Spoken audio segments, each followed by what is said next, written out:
Welcome to the Johnson Collection, New England Patriots radio broadcast from 1985 through 2026. It's the 1993 season, and this is preseason game number 4. The Kansas City Chiefs at the New England Patriots, played on Friday night, August 27th, 1993, at Foxborough Stadium. It's the third and final appearance of Joe Montana in Foxborough. Here are the legendary voices of the New England Patriots, Gil Santos and Gino Cappelletti. Patriots Game Day, the pregame show, brought to you by Sunoco Food Markets. Manville Gold Insulation, available at all Somerville lumber outlets. Revlon, and by Sears Brand Central. Now, here are Gil Santos, Tom Cuddy, and Gino Cappelletti. This is probably the most anticipated Patriot preseason game in recent Patriot history. The Patriots and Kansas City Chiefs at Foxborough Stadium. Hi, my name is Tom Cuddy. Patriot fans get a rare glimpse at Joe Montana in person. While for many Patriot fans, it'll be their first exposure to kid quarterback Drew Bledsoe. Let's go to Foxborough Stadium right now. The WBZ broadcast booth, Gil Santos and Gino Cappelletti. Well, good evening, Tom. Good to talk to you again as we sit here on this warm evening in Foxborough and throughout southern New England. No different here than it was anywhere else all day long, hot and sultry. It is not all that bad right now. It's going to be rough for the players to play in the heat and humidity of the evening. But things have cooled down a little bit with the sun setting and a slight breeze that is blowing across the field from the press box side across to the other side. And that would be from, that would be from east to west to east. West to east here at Foxborough Stadium. So it's not going to be as bad an evening, I think, as most of us had anticipated in terms of heat and humidity. But both clubs are out on the field and warming up. It is the final preseason game for both of these teams. A lot of people are coming out to get their first look at Drew Bledsoe, all excited over his performance last week against the Green Bay Packers.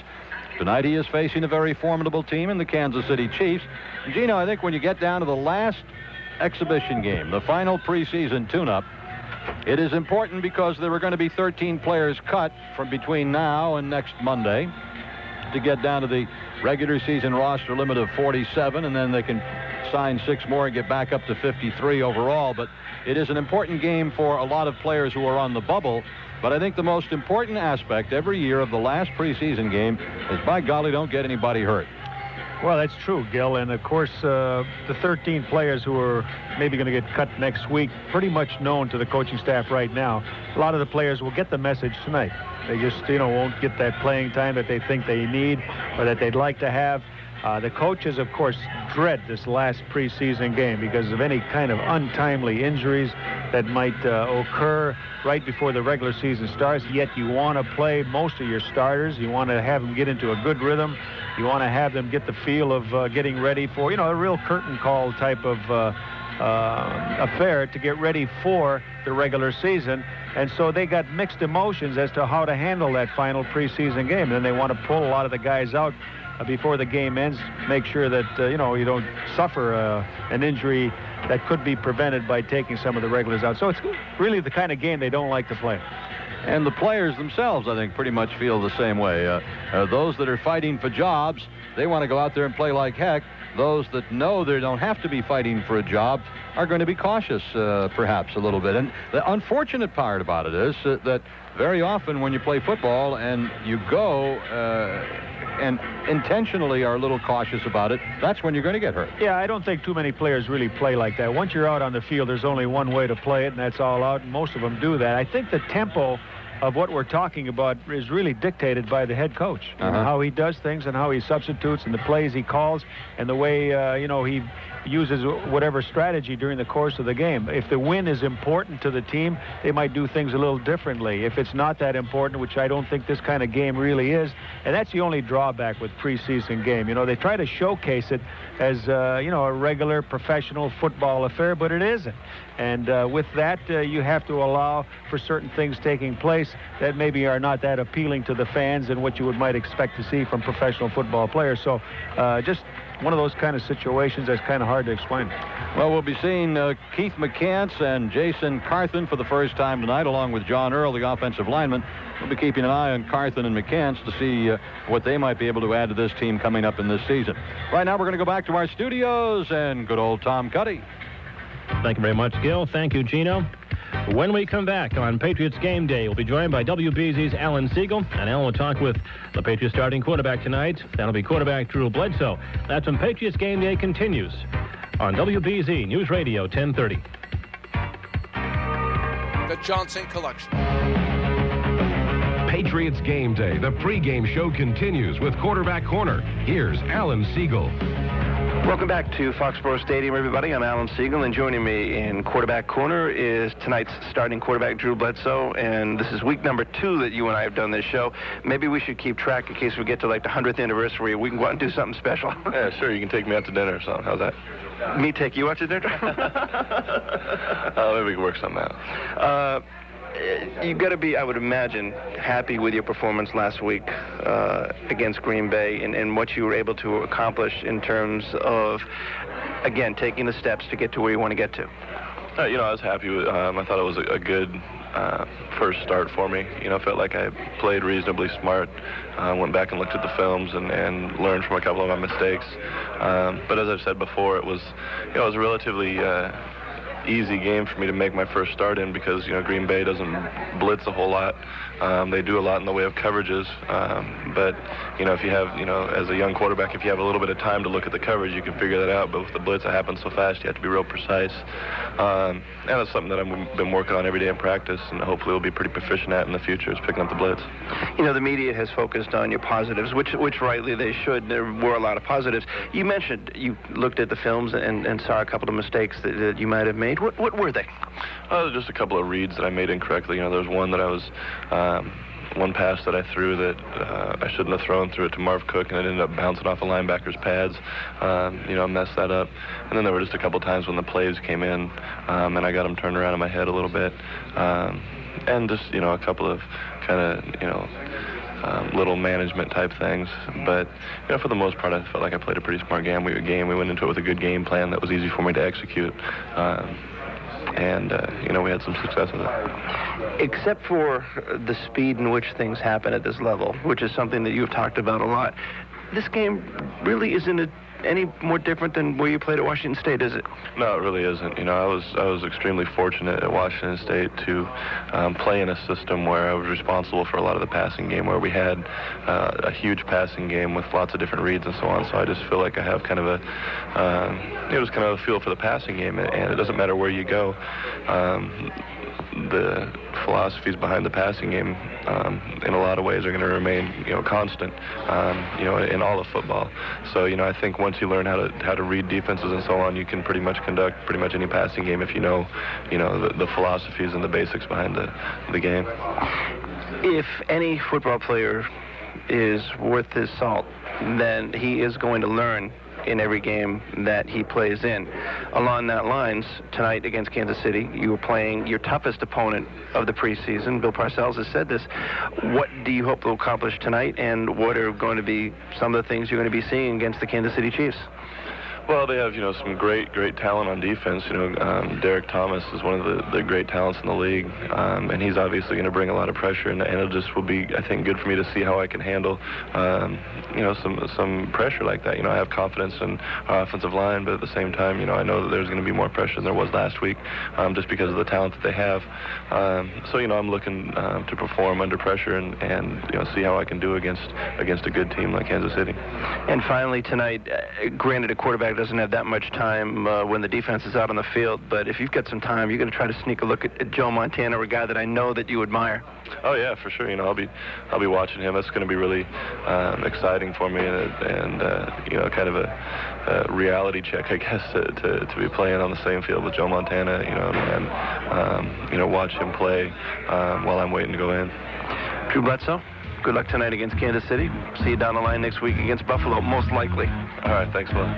That's Drew Bledsoe. I'm Alan Siegel. The Patriots Game Day Show, the pregame show, continues right after this timeout.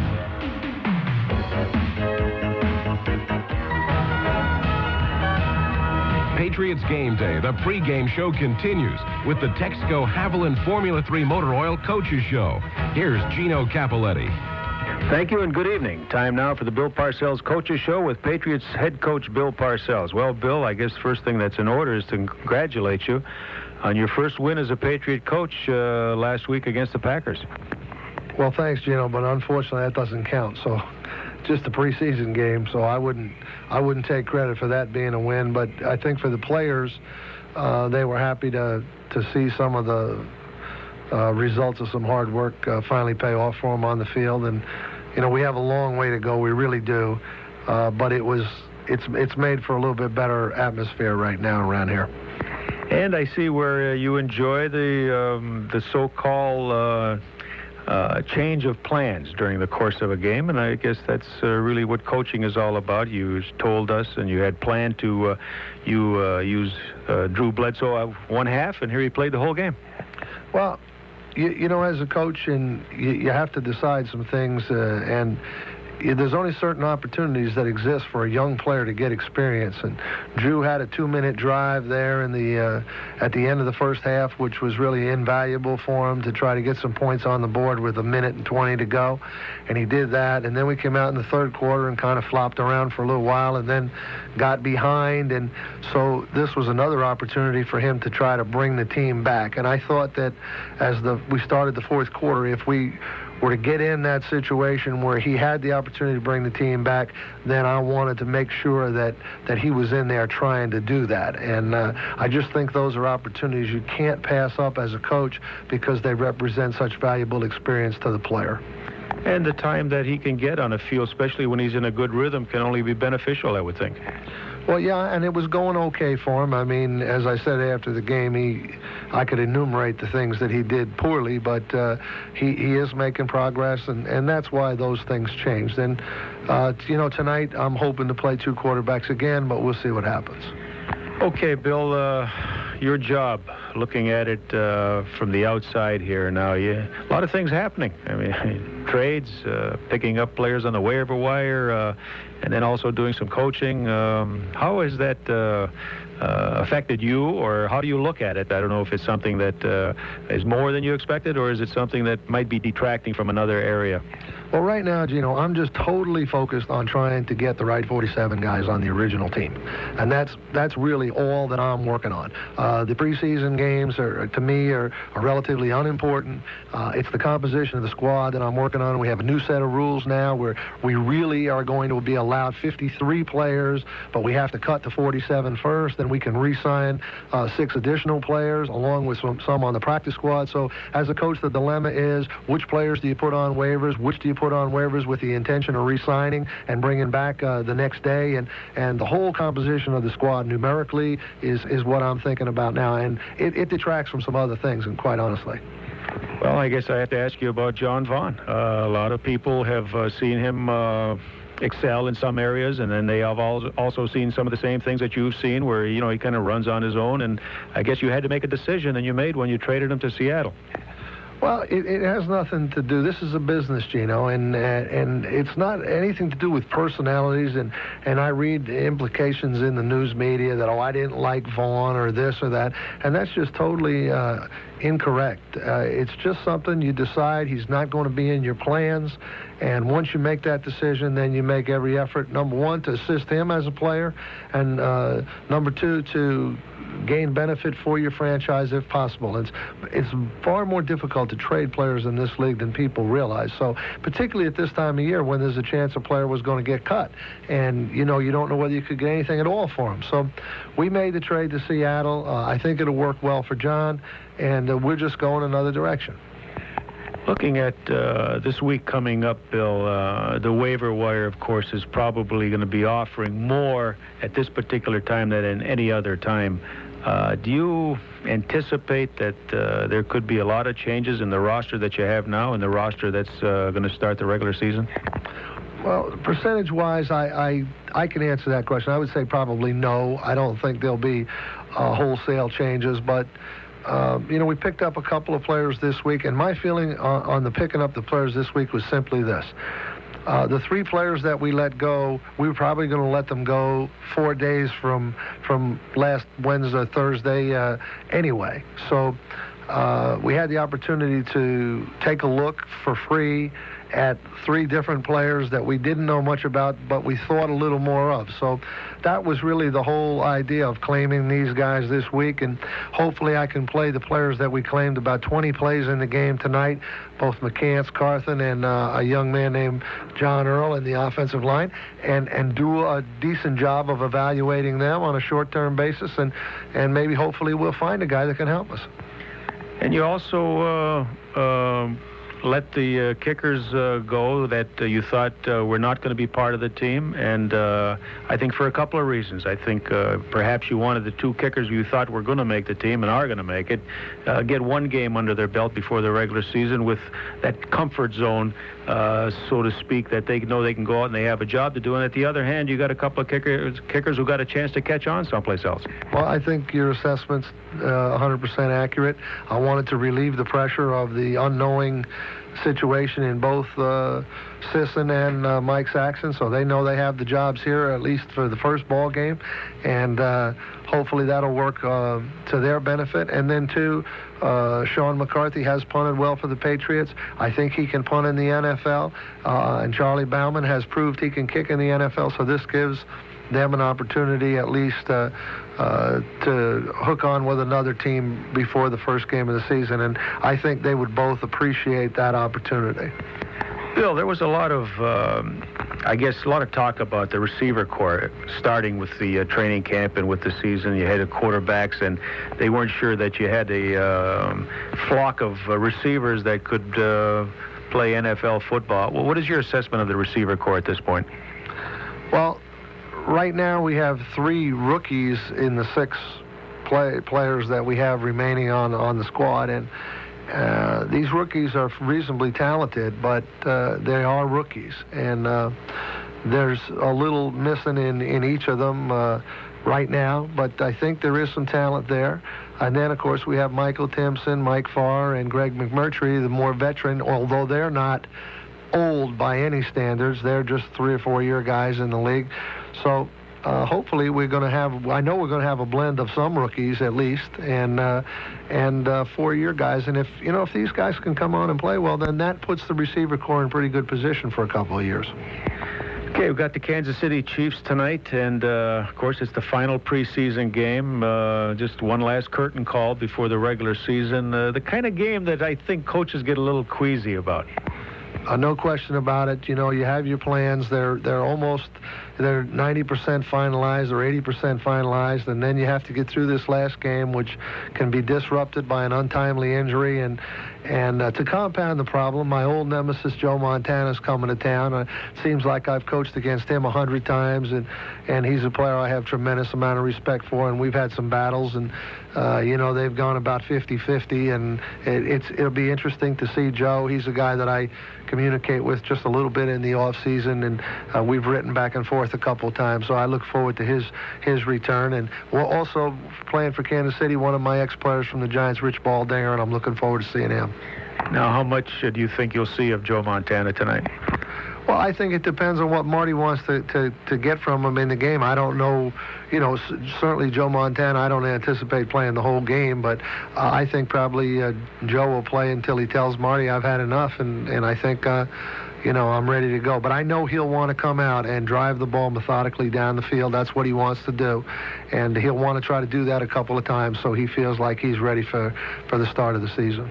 Well, you've had a number of encounters with the 49ers, and you're certainly expecting to see that kind of offense, are you not? Well, it's a combination, Gino. It's the 49er about the 1985 or 86 49er passing game. It's not the last style passing game when Mike Holmgren was there. We saw that last week. But the running game is totally Kansas City style running game. So what they've done is they brought Paul Hackett in to coordinate the offense. He was with Walsh out there in the mid-'80s, and you see some elements of his offensive philosophy in the passing game. But Marty Schottenheimer's an off-tackle guy, too, so you still see some of that being retained. So it makes for a nice balanced offense. A while back you mentioned to me that you're pretty comfortable with your running back situation. Does that still remain that way?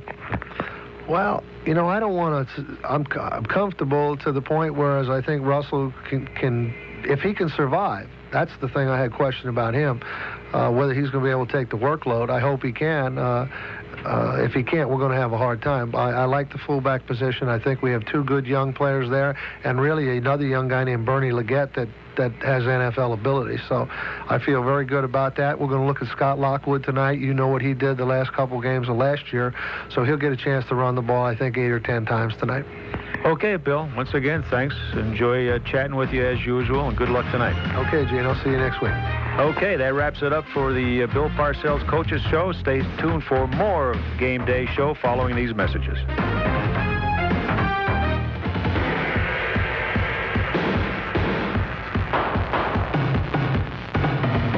Patriots Game Day. The pregame show continues. Now, back to Tom Cuddy. Welcome back to Patriots Game Day, or perhaps in this case it should be Patriots Game Night. This season, the Patriots play 13 1 o'clock games, 2 4 o'clock games, and 1 8 o'clock game in Miami. Tonight is the Patriots and the Kansas City Chiefs in the final preseason effort for both teams. A big game. Emotionally, Drew Bledsoe gets his first chance in front of many Patriot fans, although he did start last week. And, of course, Joe Montana starts at quarterback for the Kansas City Chiefs. But first, let's go back to Foxborough Stadium. WBZ's Alan Siegel and his guest, Kevin Harlan, play-by-play voice of the Kansas City Chiefs. All right, Tom, thank you very much. A gorgeous night here at Foxborough Stadium. And, indeed, Kevin Harlan joins us in the WBZ broadcast booth. And, Kevin, we're hearing a lot of things from the NFL pundits about the Kansas City Chiefs. And the question is to you, do we give the title of the AFC Western Division to the Chiefs right now? I don't know about the title for the entire AFC West. I will tell you this, though, that San Diego and Denver are going to be probably just as strong as Kansas City. In fact, in my opinion, I think the AFC West is about as strong a conference division, I should say, as you're going to find in the entire NFL. Very, very strong. San Diego, going to the playoffs a year ago, winning the title in the West. Denver is much stronger now with the addition of Rod Bernstein. Some big guys on that line, Zimmerman, Meggs, and Brian Habib, who came from the Vikings. This division has gained in tremendous strength during the offseason. And the Kansas City Chiefs, though, are a playoff team, 10-6 a year ago. Lost to the Raiders in the wild card game, 17-0. This is a quality football team. No doubt about it. Montana and Marcus Allen, of course, add now to the luster of the ball club, which is built in strength and depth over the last 4 years. They've been just good enough to get into the playoffs, but they haven't had the versatility to annex their position within that frame, and so that's been the problem. They feel that Allen and Montana, both on and off the field, will do that. You mentioned two players I want to talk about. Of course, Joe Montana. This game has been built up of Bledsoe versus Montana. What has Joe Montana meant to the team so far, if you can judge in the 3 preseason games? Well, he gets this brand-new offense, this 49er-style offense, which he helped initiate out in San Francisco in the early 80s. He gets it on the ground running because here was a team that was based in the run, changed things completely. Paul Hackett, the new offensive coordinator, who was with Bill Walsh in the early 80s in San Francisco and coached Montana at one time, was brought in. Montana was the second stage and Marcus Allen the third, but Montana gives a leadership and a sense of moxie on the field that this team has not had in the past. A guy who can still play. The arm is intact. He's probably lost a step or so in speed, but his reading, his vision is as good and as sharp as it's ever been, and he really has done a lot of things off the field. Here is a young team that has had no direction. They've had no texture, no fabric at all because there are a bunch of young kids who have enjoyed nothing but success since they've been in the NFL. And Montana helps him understand what it takes to get to that next level. So he does a lot both on and off the floor. And I talked to a friend of mine who's in the media out in Kansas City. He said the interest was always there with the Kansas City Chiefs by the fans, but when Montana signed, it just went off the board, so to speak. They have 78,000 for every game. They have 10 home games. They had 78,000 last week against the Vikings, 78,000 before that. They got a waiting list of 10,000 names. It hasn't been like this since Len Dawson and the team went to the Super Bowl in 1970. Marcus Allen is a guy that has carried the ball 13 times in the preseason. Not that many carries for 31 yards. Harvey Williams is your leading ball carrier. Will that increase tonight and as we get into the regular season? Marcus will start tonight, and the running game has been a source of concern throughout the preseason. I think, though, that what you're going to see is a real dedication tonight to the running game, because the passing game they feel is right on track, right on schedule, and where it should be.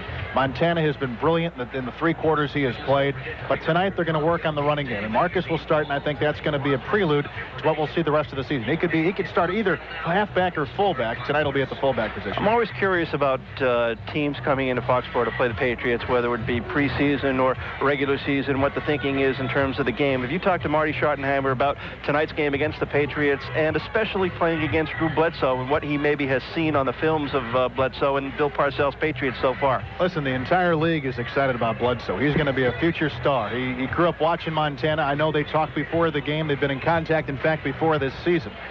There is no doubt in my mind that this franchise is going up just by what Parcells has done in the past. But if Marty had his druthers tonight, he would run the ball every time and get out in about a 2.5-hour game. He does not want any injuries. He doesn't want to tax anybody. He wants to just get in and out of here as quickly as possible. I think you're absolutely right. I remember Patriots' situation several years back when they lost 3 top-flanked players in the game against Green Bay here in Foxborough. And that is the thing. Bill Parcells mentioned it. This can really be disruptive to a team if you get major injuries on your last preseason game. Especially with a team like Kansas City that really has now kind of come down to the intricacies. It's not revamping the offense, revamping the defense. It's now just putting that one player in a certain spot, and that one player happens to be Montana. Make sure he comes out of this healthy. We go to Tampa next week to take on the Buccaneers. It's their home opener. It's the season opener for both teams. I would anticipate that if they get out of here with no injuries tonight, it'll be a success, win or lose. Will this be a game that Marty Schottenheimer plays to win as a dress rehearsal, or is he still in a preseason mode, so to speak? We're at the point right now, Alan, where this team does not necessarily need the wins to build their ego. They know they're good. They know they're one of the top 5 teams in the National Football League. They want to get, I think, as detailed of information as they can on the players that are on the bubble. You know, they got to cut down on Mondays. So there are a lot. Watch for our linebackers tonight and our running backs, because those 2 areas need to be pared down dramatically by Monday. All right, Kevin Harlan, voice of the Kansas City Chiefs. Thanks for joining us here on Patriots Game Day. Alan, thank you so much. Always a pleasure. That's Kevin Harlan. I'm Alan Siegel. We are just about 15, 20 minutes away from kickoff tonight between the Patriots and the Kansas City Chiefs. And when we come back, we'll be back here in the booth with Gil Santos and Gino Cappelletti on Patriots Game Day, the pregame show. Good evening, everyone, from Foxborough Stadium. This is Gil Santos along with Gino Cappelletti for the 4th and final tune-up and the 4th and final exhibition game of the 1993 preseason for the Patriots against Joe Montana and the Kansas City Chiefs. The Chiefs coached by former AFL linebacker who played most of his career at Buffalo, and then the last year or 2 with the Patriots. Marty Schottenheimer is the head coach with Kansas City. This is the 5th year of Schottenheimer's 5th-year plan at Kansas City. And the folks from KC tell me that a lot of is expected of the Kansas City Chiefs in the 93 NFL season. Indeed, many people are picking Kansas City to perhaps even get to the Super Bowl because of their acquisition of Joe Montana. This 4th and final preseason game, of course, will determine jobs for a lot of people. There are 60 players on each roster. They each have to get down to 47 on Monday. And then after the waivers have cleared on Tuesday, they're allowed to bring 6 of those players back for a total complement of 53 players. During the regular season, each team will be able to dress 45 players and 1 emergency quarterback. The reason for that was to do away with stashing players on injured reserve and things like that. So if a player was injured, say, for example, in the 4th exhibition game and was going to be out 5 or 6 weeks or even just 3 weeks, instead of putting him on an injured reserve list, you keep him among your 53.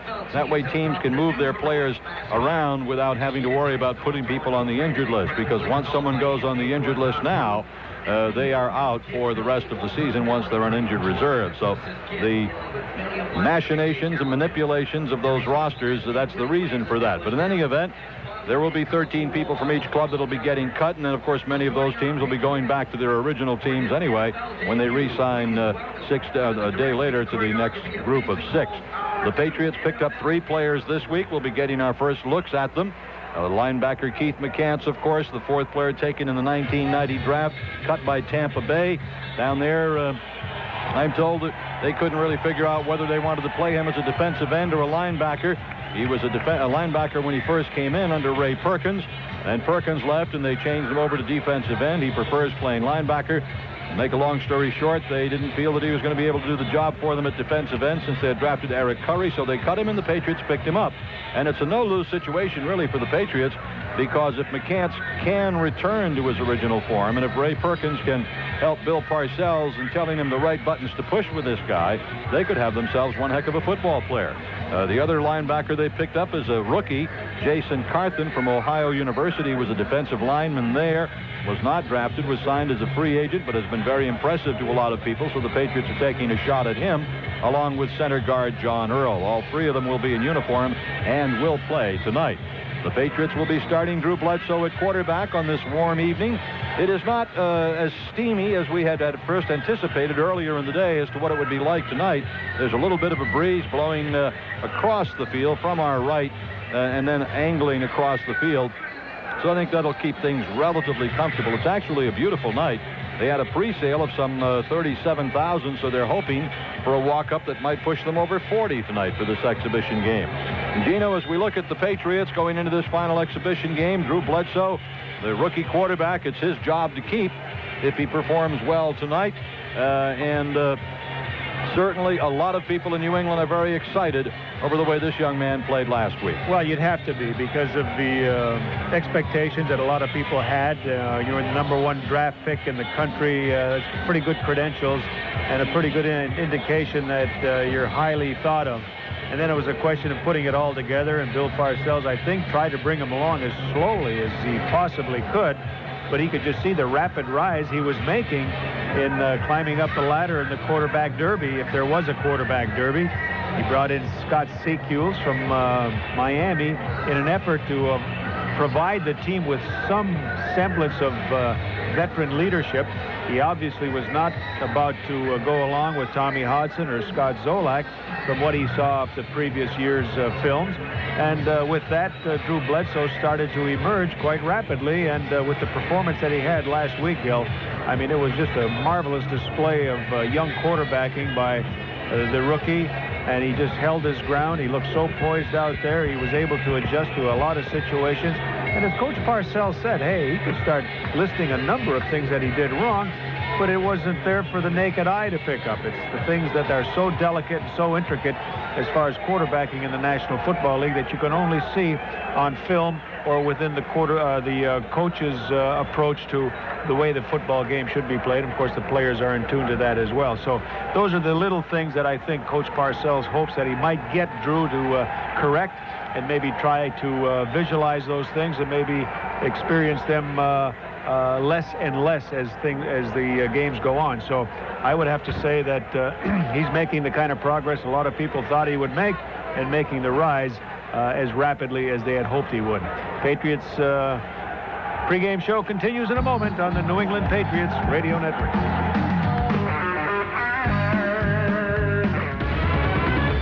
Patriots Game Day, the pregame show continues. Back to Gil Santos and Gino Cappelletti.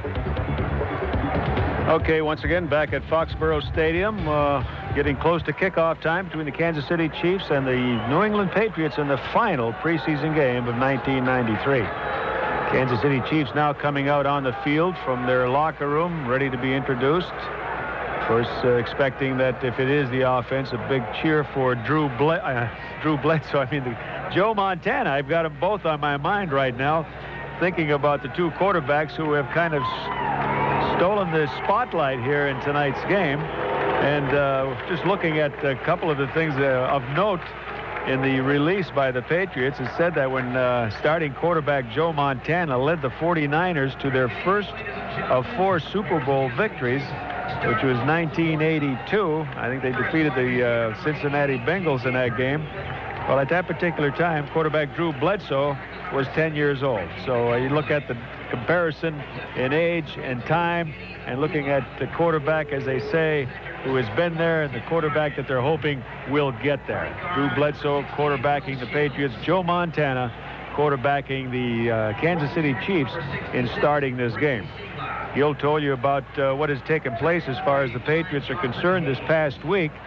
Of course, Charlie Bauman, Matt Bomba, John Granby, Ronnie Harris, Tommy Hudson, Kevin Johnson, Mike Kerr, Sean McCarthy, and Calvin Stevens all being waived earlier in the week. And that particular move trimmed the Patriots roster to 60 players at that time. And then, of course, the addition of 3 players. There's Joe Montana being introduced right now. The 3 players claimed off the waiver wire.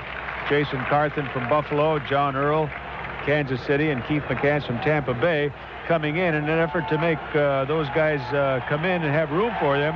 The Patriots then had to waive offensive lineman Steve Trapillo, defensive end Tim Edwards, and linebacker Arnold Ale. And then also during the week, John Vaughn traded to the Seattle Seahawks, who the Patriots are going to play twice this year. Yeah, John could come back to haunt them. Well, it's always being said. But the thing that I wanted to mention about John Vaughn, Gino, and I think that was a classic Bill Parcells move in trading John Vaughn, because I know he liked John Vaughn. John was an exciting and talented running back, but he did not knuckle down to the disciplined style of running that Bill demands from his running backs, and that's why he was traded. And I think that's a classic example of what Parcells does, and that when he says this is the way he wants it done, that is the way it's going to be done, or else it's going to be it's what he wants. Yeah. It's what he wants and what he's looking for. He knows what he's looking for. Bill coaches by what he sees. And I admire that. I think that's the way to do things. You got to go on what you see and then what you feel. And a lot of it is through experience, but a lot of it is gut instinct. And he has, he's been successful doing it his way. And like he said in the interview, he had nothing personal against John Vaughn. He said he worked on him and he coached him as hard as he could to try to get him to be a little bit more of a disciplined runner going into the hole. Take it a little further into the hole. Trust the play a little longer, John. That's all they were trying to get him to do.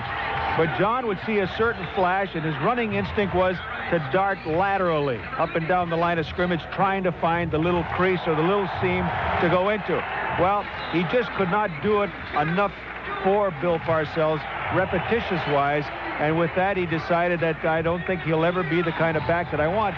And the funny thing about this, Gil, is now Bill has to find a back like that because he does not have a breakaway back in his running back tandem. So eventually he's going to have to find somebody like that, like he had with Meggett in New York. That's and how right. he had Joe Morris in New York. He got to have that kind of a back to complement that big back like he had with Otis Anderson. So eventually it's going to come that he's got to find someone like a John Vaughn, but a more disciplined type of scat back who can be a breakaway guy. Patriots now being introduced, and you can hear the roar for, is that Andre Tippett? Yeah, they're introducing the defense coming out there, Chris Singleton. Nice crowd out here tonight. Patriots pregame show continues in a moment on the New England Patriots Radio Network. The Johnson Collection. There he goes. He's going to go all the way, I believe. Touchdown. Fires it long and deep. Got it. Touchdown. Touchdown. Touchdown. Got it. Touchdown. Touchdown. Whoa.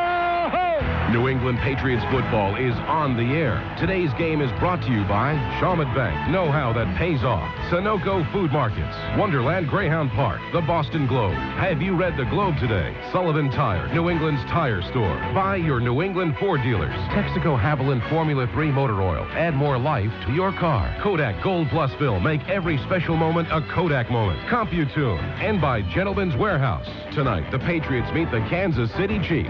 Now, let's go to Foxborough. Here are Gil Santos and Gino Capoletti.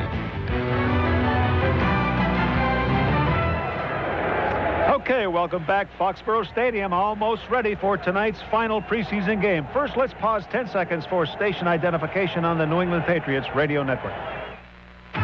This is New England Station for News. Wake up to WBZ, take us in your car, and stay with WBZ all day for the latest developments in the day's stories. We'll keep you covered. WBZ, Boston. Okay, nice crowd out here tonight. Interesting how the weather produces a different color as far as the attire in the stands. I mean, when it's cold, you see all the dark colors, and when it's rainy, you see the day glow yellows and the pinks. What do you and see when it's tonight? hot, I mean, look at all the white T-shirts. I mean, it's all white T-shirts all over the place. So pretty much the weather will tell you what kind of attire you can expect to see that will dominate the color in the stadium. Well, Gil, we talked about tonight's game as far as the veterans and as far as the rookies and the type of game we expect to see in the final preseason game. For the veterans, the game will seem like a marathon, and for the rookies, it'll be like a sprint. And that's the only thing that you could say about those rookies looking to get some playing time. The game will just move too quickly for them, and the veterans, it just won't move quick enough. Captains now coming out on the field. Patriots represented by only one captain for tonight's coin toss. Andre Tippett coming out there. A host of players coming out for the Kansas City Chiefs. By the way, Joe Montana does not wear his number that he wore at San Francisco, which was 16. He wears number 19. 16, of course, Kansas City have retired that number. Lenny Dawson for many years, the great quarterback in the American Football League, and then also in the early years of joining the NFL and won a Super Bowl against the Minnesota Vikings. So Joe Montana wears number 19. Drew Bledsoe, on the other hand, wearing number 11. And I was trying to think back as to how many of the players that I can remember wore number 11. I think it started with Butch Songen wearing number 11. And then Joe Kapp, I believe, wore number 11. And then Tony Eason. So we looked at the number of 11s that have been worn by different players in different decades with the Patriots. And I can't recall if there were any more. I'll try to see if I can. But Kansas City Chiefs have won the toss, and they'll be receiving to start off. Of course, Nick Lowry, the outstanding place kicker for the Kansas City Chiefs, who had a brief stint here with the Patriots many years ago, was let go. And you say, how could someone let a guy like that get away? But there were about 5 or 6 other teams in the National Football League that also let Nick Lowry go out of New Hampshire at that time.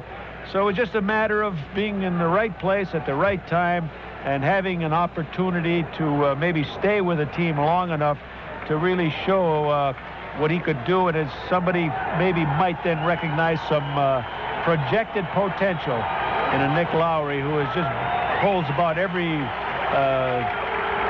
field goal record now in the National Football League as far as distance and number as well. So here we go. Patriots kicking off, going from our right to left, and here to bring you the play-by-play, the voice of the Patriots, Gil Santos. Great job again as usual. Thank you, Gino. Scott Sisson has it teed up at the 35, kicking right to left. Pretty strong breeze at his back. Back deep for Kansas City at about the 2-yard line is rookie Ron Dickerson. He is flanked by Dannon Hughes to his left. And to the near side, Jones. The kickoff, end over end by Sisson, will carry Dickerson 4 yards into the end zone, and he touches it down there for an automatic touchback. So Sisson continues to pound away on those opening kickoffs. Brought to you by Dennis K. Burke Petroleum. Dennis K. Burke Petroleum, the Diesel King. So we'll get our first look at Joe Montana in a Kansas City Chiefs uniform. And, Gino, I recall the day that I did a game here at Foxborough Stadium. Joe Montana made his collegiate appearance for the first time when he was a sophomore for Notre Dame against Boston College. Wow. Long time ago. 1st and 10, Kansas City at their own 20. Anders and Williams are the running backs, split in the backfield. Montana on first down. The give comes to Williams to the left side, and he is out to the 22, 23-yard line, and that's about it. A gain of about 3 yards on the play. Right side of the Patriot defense there to make the tackle. On the bottom of the pile, Chris Slade, along with Brent Williams, making the stop for the Patriots. After a gain, they're going to mark it for 4 yards out to the 24-yard line. Marcus Allen is starting at running back in place of Harvey Williams tonight.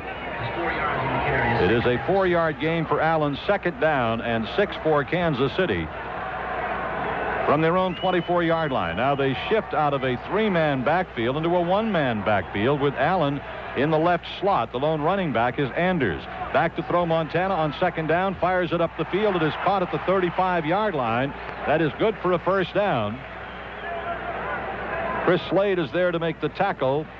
And the receiver for the Kansas City Chiefs was J.J. Burden at the 35 and a first down. So KC quickly moves out for a 1st and 10 at their own 35-yard line. The ball on the far hash mark. They're going left to right.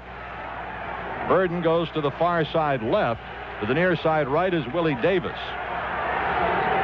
The lone setback is Marcus Allen.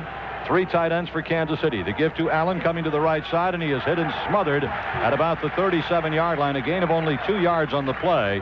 The Patriots defensed it well. The play was not run all that well by Kansas City, to be honest with you. The Patriots were there to make the stop. Brent Williams on his second tackle of the game and got help from nose tackle Tim Goad. They mark it at the 37-yard line. Second down and 8 yards to go, Kansas City from their own 37, going left to right. Good crowd on hand, and it continues to file in, as a matter of fact, as people were still buying tickets just a few minutes ago. Montana brings them to the line of scrimmage. Anders, the fullback, the lone running back, with Marcus Allen in the left slot. Burden to the far side, Davis to the near side, back to throw Montana. Second down, flares it out to Kinders on the far side, and he's driven out on the 40-yard line.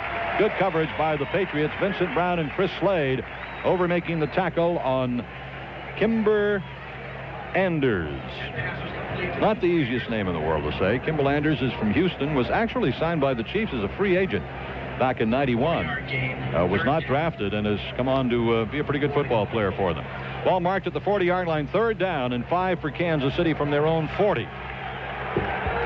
Montana brings him to the line of scrimmage on third down and 5. Allen the lone setback. Anders is on the right wing.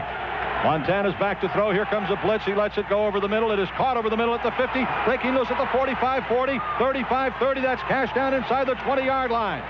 The tight end, Keith Cash, just breaking clean of a tackle up about midfield. Well, Dion Lambert had the blitz coverage. It was a blitz, and they were right on top of Montana. He stepped back. He saw the blitz, and he lobbed the little pass right over the middle to the tight end. Dion Lambert right there had his man, but the tight end broke away from him, and with that, up the field he went. Keith Cash, and just a poor tackle on the part of Lambert.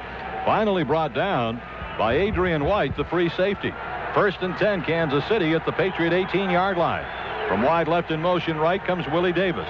Montana back to throw in first down. Flags go down. He fires it over the head of the intended receiver, Davis, in the end zone. Penalty marker went down as the ball was snapped. Now let's check the disposition of that penalty. That last play, 44 yards to get them down here, but never should have been 44 yards, as the tackle should have been made somewhere around midfield. But in defense of Lambert's play on that, Gil, he was going for the ball, trying to make the interception, and in fact was trying to wrestle the ball loose. Number 84, the motion man was moving forward. It's declined. Okay, 84 in motion, but just looking at the play on the replay, he went up there and tried to maybe take a shot at making the interception. When he couldn't, he also had his hands on the ball, but so did Cash. Cash then just wrestled it away from Lambert, who was then trying to make the tackle after he saw he couldn't get the ball. Well, it's a penalty decline. Second down and 10, Kansas City at the Patriot 18. The give comes to Marcus Allen, shoots it up the middle and gets maybe to the 16-yard line and is driven back by the middle of the Patriot defense. On the bottom of the pile is Tim Goad. Also there, Chris Slade for the Patriots to make the stop. Going to bring up a third down for Kansas City. The ball is marked at the Patriot 15-yard line. So it's third down and 7 for the Chiefs at the Patriot 15. And with that, the Patriots bring in an extra defensive back. Chiefs come out, sending to the near side right, Fred Jones. Far side left, J.J. Burden with Willie Davis in the near side slot. Anders the lone setback. Back to throw Montana, third and 7. Pump fakes, starts to throw, fires to the left, complete to Anders at the 10, at the 5, and into the end zone, touchdown. What a beautiful bit of quarterback. Just an ad-lib play by Joe Montana. As the pressure was on, the receivers were covered deep. He had one safety valve man, and that's who he hit. Kimball Anders with a little flare pass, and he took it in 15 yards for a touchdown. I tell you what, Joe Montana dropped back with the quick drop, looking to throw in the right corner. The right corner did not have the opening he wanted. He pulled it back down, ran up the middle, looked like he was going to run with the football. Vincent Brown looked at him right in the face. At the last minute, he just flung it out to the left to his release valve, Kimball Anderson, who just walked in untouched. The extra point by Nick Lowry is up and good, so the Kansas City Chiefs take the opening drive, and they march 80 yards for a touchdown. Let's take a timeout with a score. Kansas City 7 and the Patriots nothing. Well, that drive was all Joe Montana, Gino, because he made 2 plays out of nothing. Yep. That's what he will bring to this Kansas City team, and I think that's the thing that this team has been lacking. They've always played good defense under Marty Schottenheimer. They've always had good kicking. They've had good returning. Just have lacked that quarterbacking direction and leadership, and that's exactly what Montana will give this team. And I'll tell you what, the way he engineered that drive and the things that he did just tells you how great he really is. All right, Nick Lowry to kick it off. From left to right, back deep for the Patriots. Near side, Ray Crittenden. Far side, Troy Brown. Pair of Patriot rookies. The kick by Lowry is away, end over end and returnable. Brown takes it at his 4. Heads to the right, 5-10. Across the 10, 15, 20, still on his feet. Finds daylight, 25. Turns outside, 30. He's to the left side, 35. 40 and out to the 43-yard line. Troy Brown. All Troy Brown, too. No blocking. 39-yard return for the Patriots rookie from Marshall University. Drafted by the Patriots on the 8th and final round.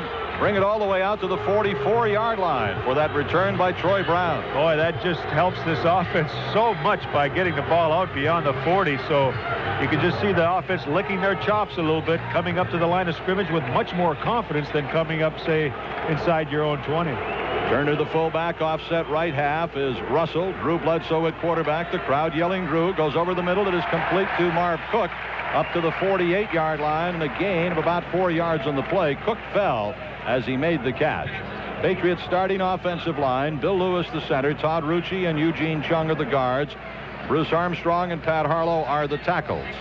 The tight end is Marv Cook. The running backs are Leonard Russell and Kevin Turner. The wide receivers are Vincent Brisby to the far side right, Greg McMurtry to the near side left. 2nd and 6, Patriots at their own 48. From left in motion to the right goes McMurtry. Bledsoe calling signals. They give to Russell. Comes to the left side, pounds it up to midfield, and maybe got his nose across the 50-yard line. Might have just inched into Kansas City territory. Tom Sims making the tackle for Kansas City along with their great linebacker Derek Thomas. I think we'll see a fast-paced game tonight, Gil. Both teams kind of set on running the football, just throwing sparingly, throwing short passes, and try to keep this game moving. Like we said earlier, they want to get this game over with in a regard that they can walk off here maybe with less injuries than might happen. 3rd down and 3 for the Patriots at midfield. Bledsoe straight back to throw. Looks, shoots a fly pattern right side. It is caught out of bounds, I believe, by Vincent Brisby. Yeah, he caught it, but he was out of bounds on the far side of the field. 4th down, Patriots forced to punt. But, you know, you can look at that and say, there's a positive there. You know, the way he went up the sidelines with good coverage, and yet he was able to reach out over him and make a catch. So Vincent Brisby continues to impress as a wide receiver. At the 35-yard line, Mike Saxon punting right to left to Dale Carter. Back deep for Kansas City at his 14. Saxon handles the snap, runs out the punt very high. Carter takes it in and signals for a fair catch at about the 7 or 8 yard line. So Kansas City takes over 1st and 10 deep in their own territory. Let's take a timeout. Score Kansas City 7, the Patriots nothing. Don't miss the Long's Jewelers Gems of the World event. Your opportunity to surprise that special someone with an unusual gemstone from around the world. A one-of-a-kind collection available through August 29th at Long's Jewelers, 40 Summer Street, Boston, and the Burlington Mall. That's Gems of the World event at Long's Jewelers, 40 Summer Street, Boston, and the Burlington Mall in Burlington. 1st and 10, Kansas City at their own 8 yard line. Brent Williams, Tim Goad, and Mike Pitts, the defensive line. Tippett and Slade, the outside linebackers. Singleton, an inside linebacker with Vincent Brown. 1st and 10, Kansas City, their own 8. Marcus Allen, the lone setback, double tight ends. The give comes to Allen, turns to the right, hit and smothered at the 9 yard line by Andre Tippett. Well, maybe got it to the 10 and a gain of 2 at the most. Yeah, Vincent Brown fired the gap, came right up the hole that Marcus Allen was designed to go in, a quick hitter. And Marcus Allen then took it to the outside, and that's where Tippett was able to make the tackle. So just good penetration by the Patriot defense that time. Looking at their lineup, we see Chris Singleton lined up inside in an effort to get Slade in there. So Eugene Lockhart on the sidelines looking in. I don't know what that means. 2nd down and 8, Kansas City at their own 10. Back to throw Montana. Here's the rush. Flags go down, and whistles blow. Pass was thrown over to the near side, intended for Willie Davis, but it went incomplete. Ball start. Number 74. Offense. Prior to the snap. Penalty on Derek Graham, offensive tackle of Kansas City. Old friend Danny Villa, former Patriot, is the starting left guard for the Kansas City Chiefs. The penalty moves the ball back to the 5 yard line. giving Kansas City now a 2nd down and 13 from their own 5. So the Patriots defense has a chance to maybe get the ball back for the offense in good field position. To the near side right is Jones, Burden to the far side left, and Davis in the slot. Anders the lone setback. Tight end left for Joe Montana. 2nd down and 13. Back to throw Montana. Looks, fires up the field. Incomplete. Flag down. Pass intended up the right side for Fred Jones, but a penalty flag went down. Yeah, I think Renee Thompson took a little bite on the short move, and then Jones going upfield. A little contact being made by Renee Thompson there, like a stop-and-go pattern, and with that, the flag came down. We'll wait to see exactly what the call is. Holding, 21, defense, 1st down. Bad penalty. Holding on defense, 5 yards, automatic 1st down. So Kansas City now has it 1st and 10 at their own 10-yard line. Yeah, that one's smart. Yeah, rather than 3rd down, deep in their own territory. The fullback is Anders, offset right half is Marcus Allen. Montana on 1st and 10 now from his own 10. Davis from the right side in motion to the left. Montana on the give to Anders, the fullback, hits the left side, gets a couple of yards, moves it out close to the 15-yard line. It depends where they're going to put his knee as touching down, but I think they're going to give him about 5 yards, close to the 15-yard line. Yeah, the Brent Williams made the tackle. And Chris Slade. Looking at that lineup as far as the linebackers are concerned, the experiment putting Chris Singleton inside with Vincent Brown evidently is working for the Patriots or for Bill Parcells. And then getting Chris Slade, the rookie, he wants him out on that field, so that's a spot that he feels he can play. 2nd down and 5, Kansas City from their own 15. The give is to Allen to the left side. He threads through, gets it out close to the 20. Flags go down again. He's brought down at about the 20-yard line by Chris Singleton, but penalty markers go down. And I would suspect this time it's going to be against the offense, probably a holding call. Boy, the guy who threw the flag was miles away. At the 50-yard line, way back in the deep secondary of the Patriots, threw that flag all the way to the line of scrimmage. 55, face mask. 1st down. Face mask call against Chris Singleton. So the Patriots have penalized themselves defensively into a pair of Kansas City 1st downs. First the defensive holding, and now the face mask. So move the ball out to the 25-yard line of the Chiefs. This drive, if you want to call it that, started at their own 8-yard line, and it's been penalties that have moved them up to the 25. 1st and 10, KC. Anders, the fullback, is offset left. Allen is the tailback. The deep back. The give comes to Marcus Allen to the left. There's a hole there. He turns the corner at the 30, 35-yard line, and out close to the 40 before he's ridden out of bounds on the far side of the field. Over there to make the tackle for the Patriots was safety man Adrian White, but a 13-yard run from Marcus Allen, and another Kansas City 1st down out to the 40-yard line. Marcus Allen hits the hole probably as fast as any back I've ever seen, and I think that's his real strength in his running ability. He gets that ball from the handoff from the quarterback, and he just zips up into the hole to try to find one little crack, and then he does his freelance running after that, but he does hit the proper hole. He's 33 years old. 1st down. Play action fake Montana. Here's the blitz. He fires it up the field. It is coming back for it, but it's out of bounds on the near side. Coming back to make the catch was J.J. Burden, but it was out of bounds. Out of bounds, but once again, the play action fake did not fool Slade that time, or who was it? That was Mike Pitts. Mike Pitts, who was coming in against Montana, flushed him out of the pocket. Joe Montana, knowing exactly where to go. I mean, he saw that he didn't fool the guy on the play action, and then he had to run out towards the right, retreating, in fact, running backwards, threw that ball up the sidelines, actually almost completed it by this virtue of a yard or so. So always knows where to go with it, even on the run. 2nd down and 10, Kansas City from their own 40-yard line. Davis to the near side right, far side left, Burden. The give is to Marcus Allen coming up the middle, and he is hit hard. Got to be Vincent Brown. Spun a little bit to the left. No, that was Mike Pitts. Was it? Yep, came over from the backside to hit him, and then up at the bottom of the pile is Chris Singleton. Tim Goad was also there, and Andre Tippett. It's going to be 3rd down for Kansas City. Ball marked at the Chiefs' 42-yard line, so it's a 3rd and 8 for the Chiefs, and the Patriots bring in a nickel package at 5th defensive back. Wide left, far side is Fred Jones. Near side right is Burden. Davis in the slot. Lone setback is Anders. Montana, 3rd down and 8. Back to throw. The rush. He looks. He fires. It is intercepted. Flag down. Picked off by Dion Lambert, but I think we're going to get pass interference against Lambert at the 40-yard line. Yeah, and it's not going to really be a proper call, but because what happened was Lambert, as he went in the air for the ball, Jones fell over Dial. Pass interference. 28. Bad call. First down. Bad call.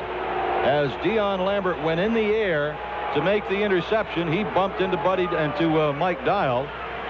Will give Kansas City another first down by virtue of a penalty. Yeah, it's a good effort by Lambert to go and get the ball, but in doing so, it almost looked like Dial was tripping or going down just before he made contact, and which made it even look that much more like it was a foul.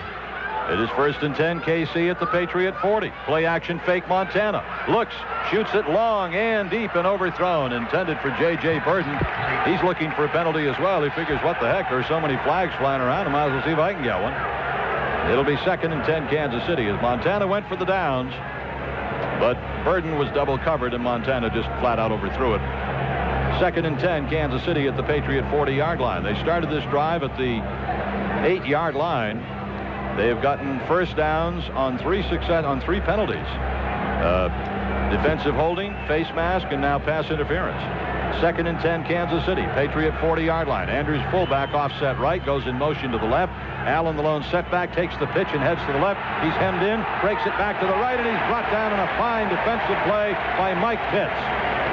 Outstanding play by Pitts to drop him for no gain and maybe even the loss of a yard. And they're going to mark it close to the 40, so it's no gain at all. 3rd down and 10, Kansas City at the Patriot 40-yard line. Mike Pitts covering a lot of ground out there tonight. 6'5", 277. 11-year veteran who played his collegiate ball at Alabama, but he's having a big night so far. 3rd down, Kansas City. Montana has Kimball Anders as his lone setback. 3rd and 10 for the Chiefs at the Patriot 40, going left to right, far hash mark. Montana straight back to throw. Steps up into the pocket. Fires it up the field. Complete to J.J. Burden. First down at the Patriot 24-yard line where Lambert brings him down.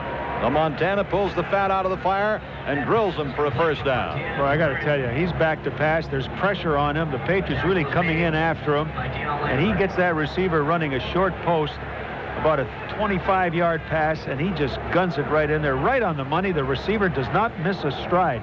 I mean, I'm talking about accuracy with everybody flying around. Just living up to his overall image. Really, truly one of the great quarterbacks this game has ever seen. 1st and 10, Kansas City at the Patriot 23-yard line.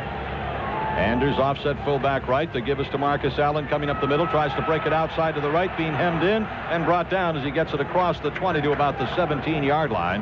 It's a gain of about 6 yards by Marcus Allen. Renee Thompson over to make the hit. 3:48 to go first quarter. Kansas City leads 7-0, and they're driving for more.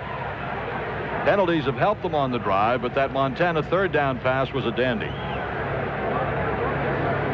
3:35 and the clock running here in the first quarter. Good crowd on hand at Foxborough. To go from the 17-yard line. Out they come. To the far side left is Tim Barnett. To the near side right is J.J. Burden. Double tight ends. Marcus Allen, the lone setback. 2nd down, 5. Back to throw Montana. Pump fakes. Flares it left. Batted down. Knocked down by Brent Williams. Montana tried to throw it over into the left flat to Marcus Allen.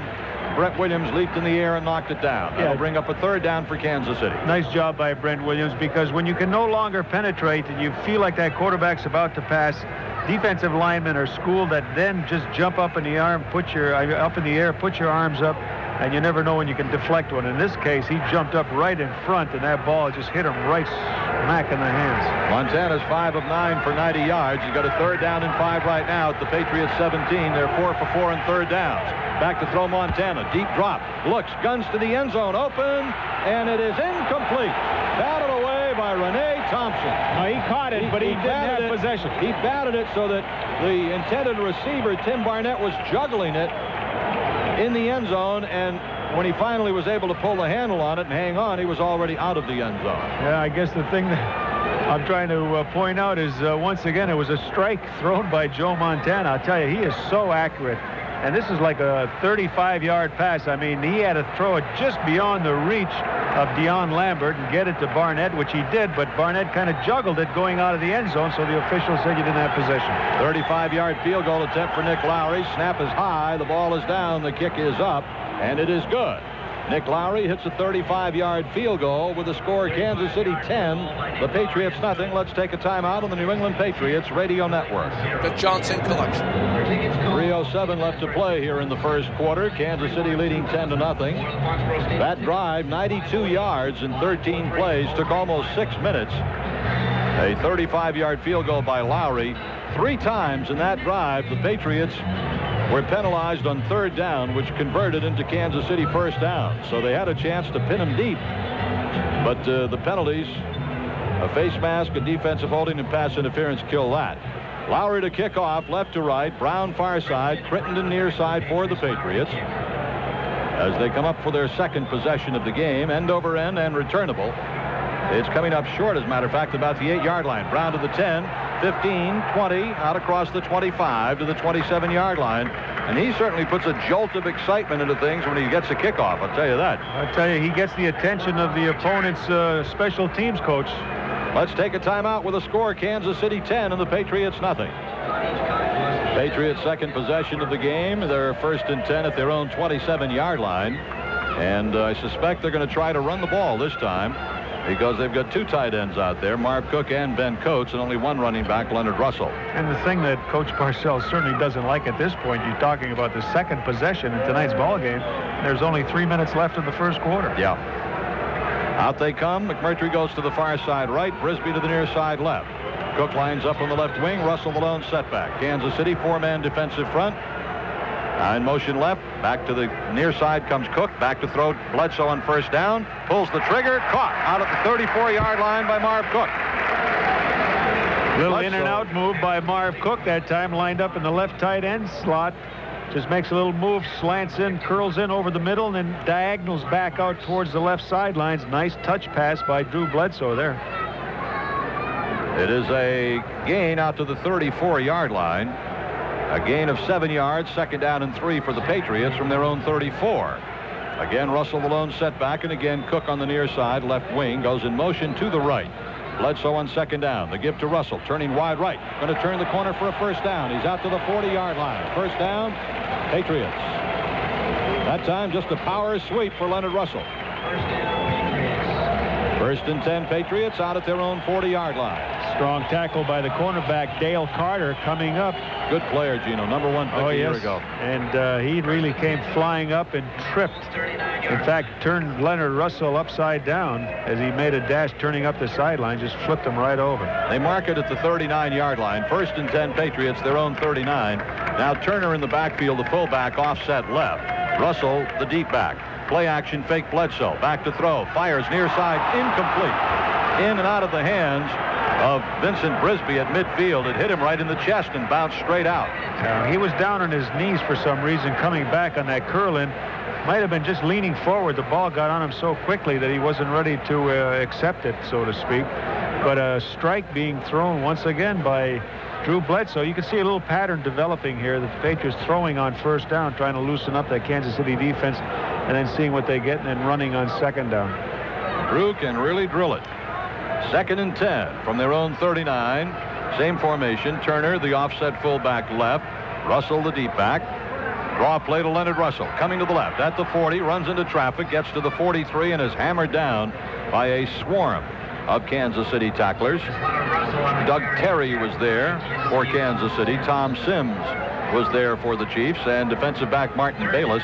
They'll mark it at the 43-yard line. It's a gain of 4. 2nd down and 6. Minute and 16 to play here. First quarter, Kansas City leading 10-0. People still trying to get in. Big backup on Route 1, as we can see, looking up to our left. 3rd down and a long 6 for the Patriots. Slot to the far side right, McMurtry and Brisby. Cook is on the right wing. In motion to the near side left comes McMurtry. Bledsoe back to throw. Looks, fires, it is incomplete over the outstretched fingertips of Greg McMurtry at the 45-yard line, and the Patriots are forced to punt again. Yeah, good coverage by the Kansas City Chiefs, or else just not a good design on that pass pattern, because no one open. Everyone just covered. He had 3 men in the vicinity of the right sidelines, one short, one medium, and one deep, but all 3 were covered. It looked like Drew was trying to hit the middleman, but no chance for a completion. At the 27, Saxon will punt away to Kansas City. Runs it high in the air. His last one was a beauty. This is a dandy, too, but it's going to go into the end zone. That was one heck of a punt. Line of scrimmage was the 43. That's a 57-yard punt for Mike Saxon. In trying to explain the difference between Mike Saxon and Sean McCarthy, and I guess you have to feel Coach Parcells looked at Saxon, being a veteran in the National Football League, having kicked with Dallas. He drives the ball a little more than Sean McCarthy, who kicks kind of high for hang time. So you have to think that perhaps Bill is thinking about inclement weather and the kind of things that happen here in Foxborough in late November or December, and you need that driving type of punter more than the guy who kicks him straight up in the air. So that might have been a determining factor in making the choice for Saxon. Change at quarterback for Kansas City. Matt Blunden, the second-year player from Virginia, is in there at quarterback now. Andrews out of the backfield in motion right. The give is to Allen, trying to sweep it wide to the right. He is going to be chopped down at about the 22-yard line. Vincent Brown making the tackle on Marcus Allen after a gain of 2. It'll be 2nd down and 8, Kansas City, from their own 22-yard line, with 30 seconds and the clock running here in the first quarter. And we may have seen the last of Joe Montana this evening. I very well expect that we have. Matt Blunden, 6'6", 230, second-year player, drafted in the 2nd round last year from Virginia, is at quarterback now for Kansas City, and they break the huddle. The Chiefs send Tim Barnett wide to the far side left. Fred Jones to the near side right. May not get the playoff. Blunden does get the playoff. The give is to Allen to the left, and he is blasted again after a gain of 1 yard. Patriot run defense has been pretty good here this evening, with the tackle made that time by defensive lineman Aaron Jones. That is the end of the first quarter. We'll take a timeout with a score. Kansas City 10 and the Patriots nothing. As we get set to start the second quarter, your thoughts, Gino, on that first quarter? Gino is not here. I didn't look. See how much confidence I have in my man? I always expect him to be there. Did you miss me? Didn't even know you had left. Sure, a lot of people were happy. Anders, the lone setback. 3rd down and 7, Kansas City. Blunden back to throw. Flares it to the right, complete to Anders at the 25, and out to the 30, 32-yard line goes Kimball Anders on a first down for Kansas City. Up from the left corner, Renee Thompson to make the tackle, but the Chiefs convert the 3rd down to a first down and keep their drive alive. I really like what I see of Kansas City's offense, Gil. Just a fast-paced, fast-tempo type of offense, and they have so many receivers open, and they're reading the defenses, and they're going to the open receiver. It's like a progressive thing where they look for the deep one, then the middle one, and then the release man. So just a nice design of their offense. 1st and 10, KC at the Patriot 33. Patriots jump offside. The give is to Marcus Allen to the left. He is wrapped up by Andre Tippett at the 34, but the Patriots had a man offside on the left side of the defensive line. It might have been John Washington. On the play. As we talked about the Kansas City defense, Paul Hackett, of course, coming in to run the offense as their coordinator, having been schooled under Bill Walsh with the 49ers. Offside, left defensive end, still first down. And having brought that particular offense with him, and I think one of the deciding factors in Joe Montana accepting the Kansas City offer as opposed to the Phoenix Cardinals, so he can stay right in the rhythm of things. 1st and 5, Kansas City at their own 37. Blunden now in at quarterback. Anders, the fullback, offset left. Marcus Allen, the lone running back. It's Allen up the middle, pounding across the 40, turning outside to the far sideline. Up the far side he goes, out of bounds at about the 43-yard line. And I've got to tell you, I was completely fooled on an end around. How's that for flag on the play? Flag down on the play. He carried the fake off beautifully on the fake inside to Marcus Allen. I thought he was coming up the middle. The next thing I see Here's old Fred Jones racing like crazy around the right side on an end around. But a penalty flag against Kansas City wipes out the play, so it serves you right for fooling me like that. Holding, 85, offense. Still first down. Tell you what, that was one heck of an executed end around. Beautifully executed. Well, the ball moves back. Been a lot of penalties early in this game. Ball moves back to the 27-yard line of Kansas City. 13:52 to go here in the first half. Chiefs leading 10-0. The referee is Johnny Greer, and it's always been said that when his crew works a game, they are very close calling as a team. 1st and 15 for Kansas City from their own 27. Allen is the lone setback. Blunden drops straight back to throw.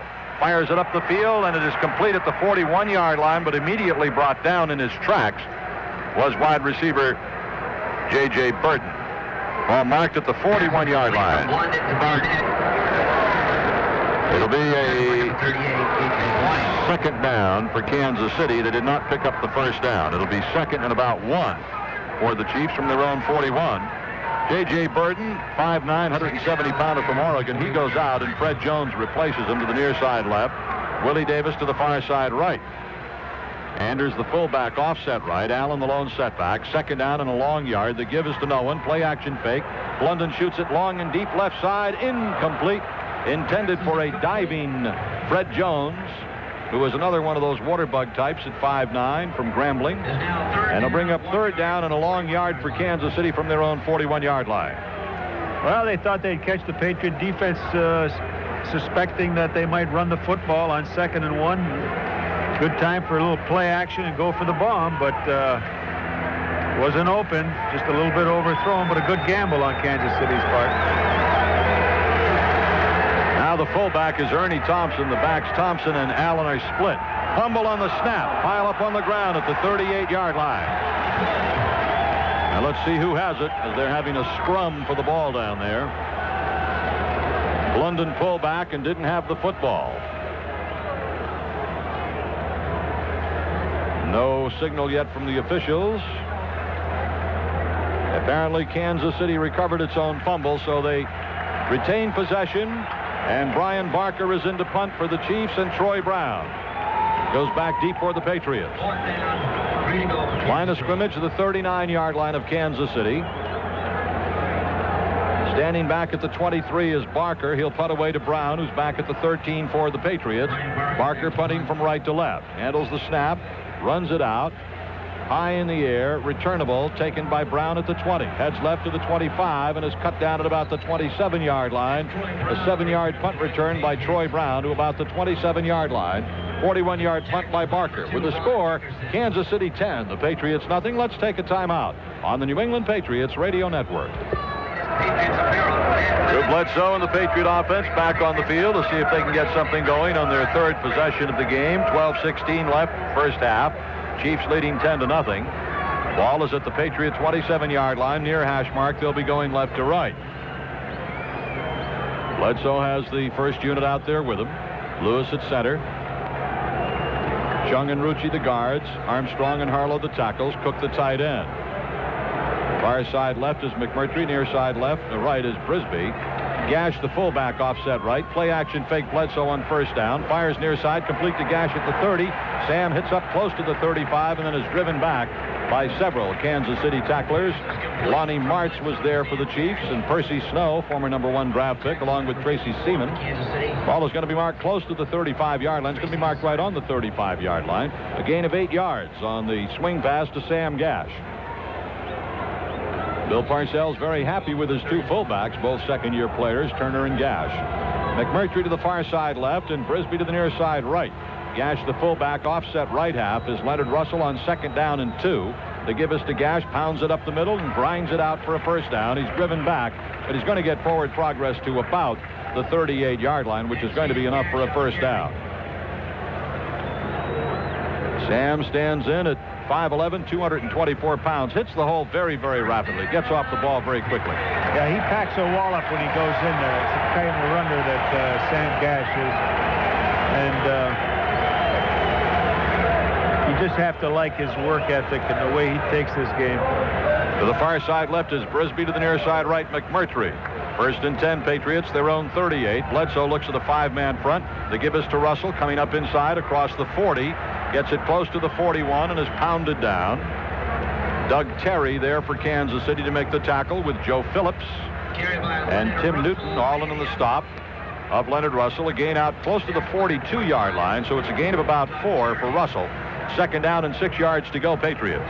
This is, I think, what Bill Parcells wanted to try to get out of tonight's game, was to give Leonard Russell a lot of carries. And, you know, you have to have field position and you have to have a score in your favor in order to do that. Second down and 6 from their own 42. Backs are split behind Bledsoe, drops straight back.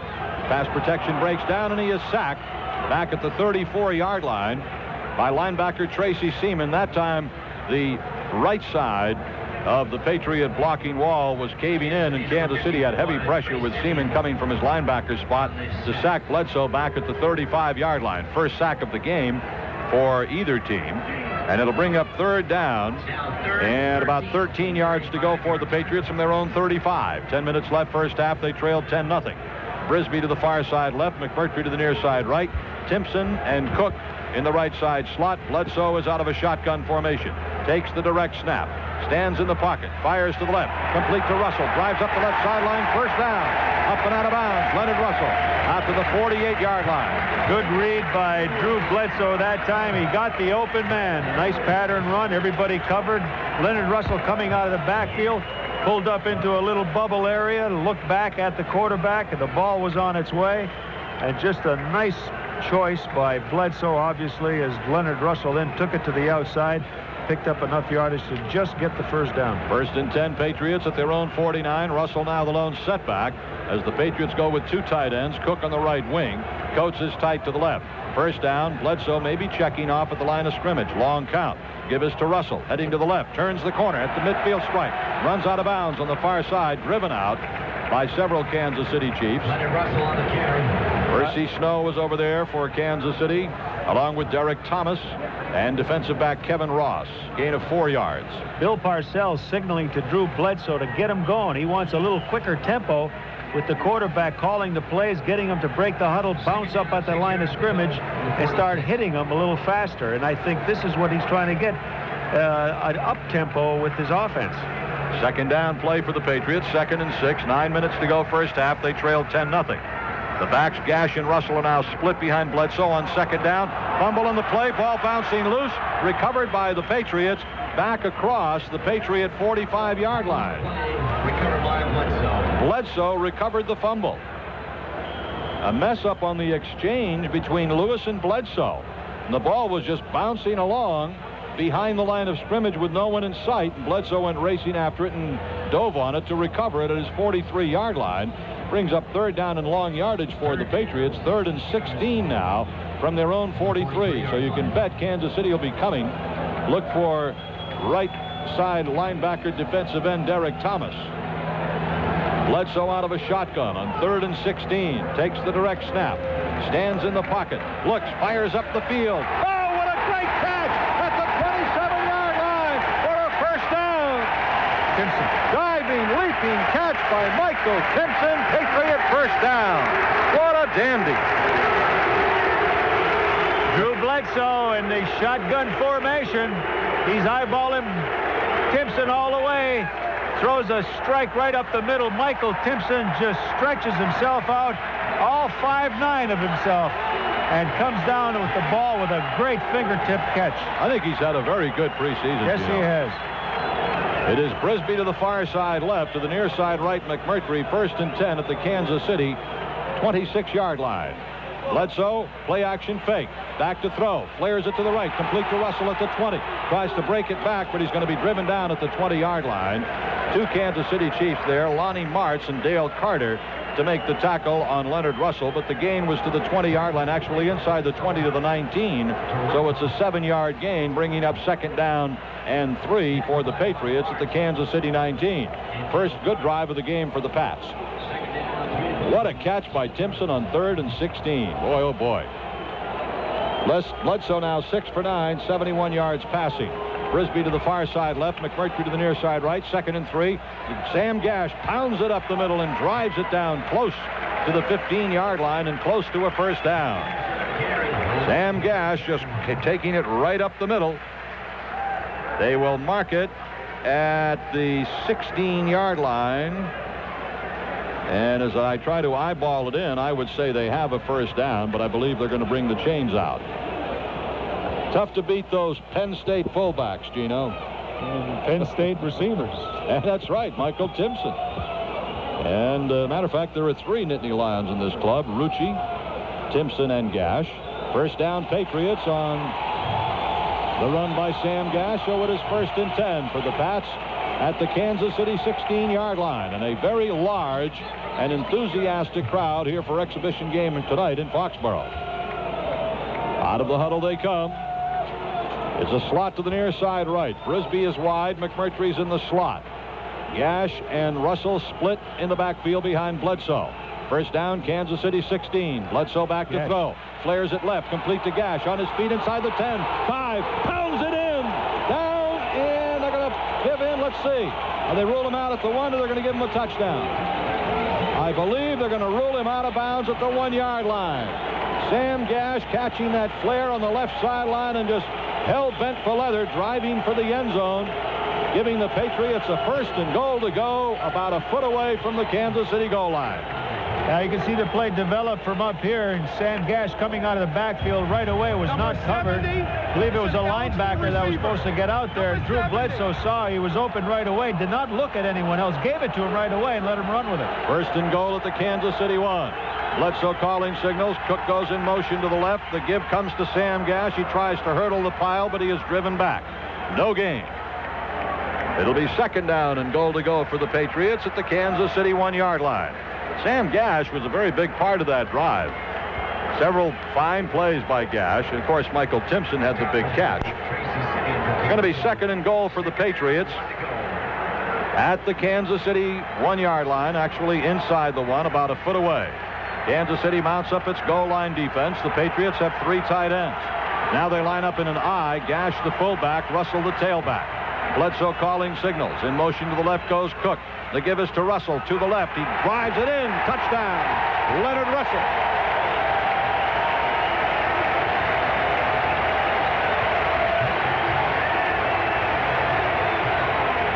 That was a pretty good drive, Gino. Fine drive, starting at their own 27-yard line. Looked like it was sputtering for a while. Sam Gash, as you pointed out, Gil, playing a big role in that drive for the touchdown to give the Patriots their first points of the ball game, coming at 5:22 of the first half. Most of that drive on the ground, with the exception of a couple of well, no, actually they probably split it up 50-50. But the key plays were passing plays. Yeah, 7 runs and 6 passes. Extra point attempt by Sisson is blocked. The extra point attempt by Scott Sisson was blocked. And so it remains just the touchdown and no point after.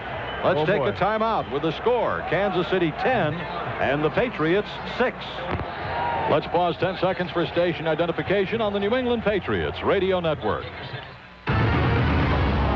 For the news, sports, and weather reports you need to start your day, leave your dial tuned to where it's at right now. News Radio 1030 WBZ Boston.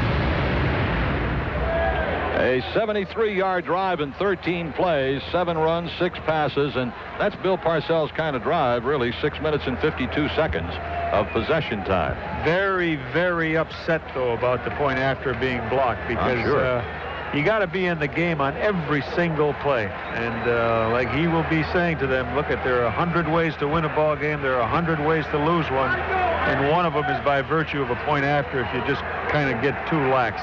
Scott Sisson's kickoff, end over end, will chase Ron Dickerson 5 yards deep in the end zone. That was kicking that time, Gino, against the wind. Very impressive the way he's been kicking, and I guess this is the label that he came in with, that he was a strong kicker with a powerful leg. Let's take a timeout with the score. Kansas City 10 and the Patriots 6. Back here at Foxborough, the Patriots trail 10-6. And Gino, as I look down on the field at the Patriot defense, looks like they're going to use a 4-3 defense on this series with the 4 down linemen. They've got Agnew out there with Washington. Chris Gannon, and Aaron Jones. So they're going with a 4-man front and 3 linebackers. First time we've seen that in a while with the Patriots. Matt Blunden, the quarterback, on 1st and 10 at his own 20-yard line. Blunden, the give right up the middle to Marcus Allen, and he grinds out about 4 yards to the 24-yard line, where Ray Agnew puts him down. Also in the tackle was Aaron Jones. 4-yard gain. Marcus Allen getting a lot of work tonight, especially in the first half. Don't know exactly what his status with the team is. Of course, you're talking about so far having 10 carries for 35 yards, but they got that good running back in Harvey Williams. Saw a little bit of Barry Ward coming back. 2nd down, 6, Kansas City. Blunden has his backs in a split this time. Drops straight back to throw. Looks, fires up the field. Knocked down. Nice defensive play by Adrian White. And a flag went down. Oh, my. Pass was intended for Ernie Thompson. Adrian White just cut in front of him and knocked the ball away. And let's double-check that penalty and see what the story is. Was it White or Jerome Henderson? No, Jerome. Okay. 36-38. Boy, that looked like a good play. I thought it was a good play, too, and I've really been impressed with Henderson's play. There is no infraction on the play. There you go. Thank you. Incomplete. See, that's what you got to have a referee do. You know, he can see a call being made by an umpire or a linesman or something like that, but the referee, the head referee, if he wants to overrule him, he wants to come in and says, look, I got to overrule you on that. That really wasn't a penalty, and I have to agree with him. So good call by Johnny Greer, the referee in tonight's ballgame. 3rd down and 6 for Kansas City from their own 24-yard line. Of course, Marty Schottenheimer doesn't think so. Barnett to the far side right. Burden to the near side left. Allen is in the slot. And Thompson, the lone setback, back to throw. Blunden, the rush. He's going to be pounded down. Back at the 19-yard line. Hard pass rush that time. Coming from Ray Agnew. But he was not the man who made the tackle. I think it was I believe it was Aaron Jones. Yep, Aaron Jones made the tackle. But both Jones and Agnew put heavy pressure on Blunden and sacked him. 4th down in Kansas City, forced to punt. Brian Barker now will be back inside his 5-yard line, standing at about the 4. Back at the 35 for the Patriots is Mr. Excitement, Troy Brown. Barker handles the snap and runs it out. Coming down to Brown at the 41. He slips away from one hit and then is tripped up on a shoe-top tackle, and what a heck of a play that was. Covering downfield, tight end Mike Bartram just reached out and got Brown by the shoe-top as Troy was about to bust that thing to the left side. Patriot fans, visit the Charlie Horse Restaurant in West Bridgewater for the chance to become a Patriot honorary captain. Selected before each home game, the honorary captain gets 4 tickets to a Patriot home game, VIP passes to the kickoff club, and a chance to be on the playing field for pregame warm-ups. The Charlie Horse Restaurant, the official sports restaurant of the New England Patriots. Well, let's take a look down there at that offensive line and see if there are any changes. No changes in the offensive line for the Patriots. And the first offensive unit will remain on the field with Sam Gash and Leonard Russell as the running backs. Right now, Drew Bledsoe's over on the far side talking things over with Bill Parcells. And Charlie Weiss, who gets the plays from upstairs from Ray Perkins. Next week, the season opener, Duke, at Buffalo against the champion Bills. Sure moves along quickly. Sure does. Talk about training camp seeming like it just started, and here we've completed the 4 preseason games, and it's off to Buffalo. We will shuffle. Used to say. We will shuffle off to Buffalo. 1st down and 10 for the Patriots from their own 15-yard line. The ball just to the inside of the far hash mark. We're going to go to a terrific restaurant. What's called the Hourglass in Buffalo. We had a great meal there last year, Gino. Is that where we went? Yeah. Boy, you guys have good memories. I didn't remember the name of the restaurant, but Alan Siegel found out the name of it, checking with Fred Smirlis. I do remember that's where I had the veal chop with the peppers and the onions on top. Whoa, sheesh, was that good. I may order that again. You got everybody salivating. Including me. 1st and 10. Patriots from their own 45. McMurtry to the far side left. Brisby to the near side right. The backs are split. Gash and Russell behind quarterback Drew Bledsoe. In motion to the near side comes McMurtry. Back to throw. Bledsoe on 1st down. Gives ground. Steps up into the pocket. Starts to run and goes down at about the 46-yard line. had his receivers covered and went down under the tackle of a couple of Kansas City Chiefs. First man was Leonard Griffin, and also there was Joe Phillips. Phillips weighs 300 pounds. Griffin weighs 278, so that was 578 pounds falling on the young franchise quarterback, who bounced right up. 2 tight ends for the Patriots. Second down for the Pats, 9 yards to go from their own 46. Brisby to the far side left, McMurtry in the slot, Cook on the left wing. One lone setback this time. Off the left wing in motion right comes Marv Cook, and Bledsoe's back to throw. Fires to the near side, caught by Cook at the 50-yard line, evades one hit and steps up out of bounds at the Kansas City 49-yard line. The Patriots, Gino, throwing an awful lot on first down in this game. Yeah, no question about it. That's been a pattern for them, and just feeling like they want to try to loosen up the defense of the Kansas City Chiefs a little bit. But I think it's really in an effort to run the football. I think Bill wanted to try to get Leonard Russell to really carry a load here tonight, and feeling like if they throw on first down, might open up their running game a little bit. Third down and 4 for the Patriots at the Kansas City 49-yard line. It is Timpson to the near side right, goes in motion to the left, Brisby to the far side, back to throw Bledsoe, looking, fires the shot upfield, caught on the run at the 20, 15, 10, 5, touchdown, Vincent Brisby.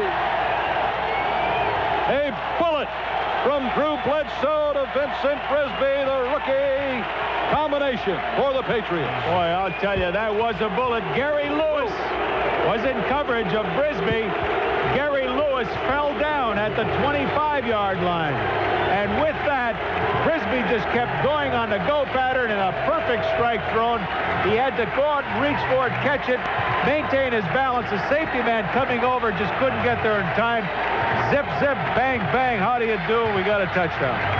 And the crowd was not booing. They were drooing for Drew Bledsoe, who has thrown his 4th touchdown pass of the preseason. Scott Sisson will attempt the extra point. Scott Secules will hold. Snap ball down, kick is up, and it's between the sticks. And now the teams come back upfield with 2:45 left in the first half, and the Patriots have the lead at 13-10 on a 49-yard touchdown pass, rookie to rookie. There's the drone of Drew Bledsoe to Brisby. And I've got a feeling, Gino, as the years go by, that is going to be a combination you're going to hear a lot about here in New England. Bledsoe to Brisby. Heard so much about other great combinations, Montana to Rice and Marino to Clayton, combinations that have hooked up for numerous touchdowns in the National Football League. And it certainly appears like we got a little bit of a combine hooked up right here, the way these two guys have connected in the games that we've seen them play. Brisby coming on real strong. He was a guy that I think the Patriots were pretty high on when they drafted him, and they were waiting to get him under contract. They were pretty happy to get him here, and they liked what they saw of him in college. And, of course, he's living up to everything that they had hoped for right now. But once again, we just caution everybody as to where Bill Parcells is with this team at this point, and where he wants to get to. Still a little bit down the road that we have to think about, but at least you can see the makings of something very positive happening here. That was a 55-yard drive in 3 plays, with Bledsoe hitting Brisby on a 49-yard touchdown pass. Sisson will kick off to the deep man, Ron Dickerson. To the far side is Tim Barnett up at the 10-yard line. To the near side, Dannon Hughes. Sisson's kickoff end over end, carrying down to the goal line and bouncing into the end zone. Picked up by Dickerson, and he'll touch it down there. And once again, a strong kickoff for Scott Sisson. And the crowd at Foxborough for this final exhibition game, as enthusiastic as last week's crowd was for Green Bay. There's a certain air of optimism, Gino, floating around about the Patriots, and with Parcells, with Bledsoe, with, some good-looking young players, and that optimism is starting to be picked up very much so by the fans. Well, when you see those kind of quick strikes for touchdowns, it really electrifies everybody, and it's exciting to see. First down play, Blunden back to throw from his 20, fires upfield, drop. In and out of the hands of Marcus Allen, who was labeled by Sean Collins as he caught the ball. Not Marcus Allen, I beg your pardon, Tim Barnett. Well, I kind of get the feeling now that,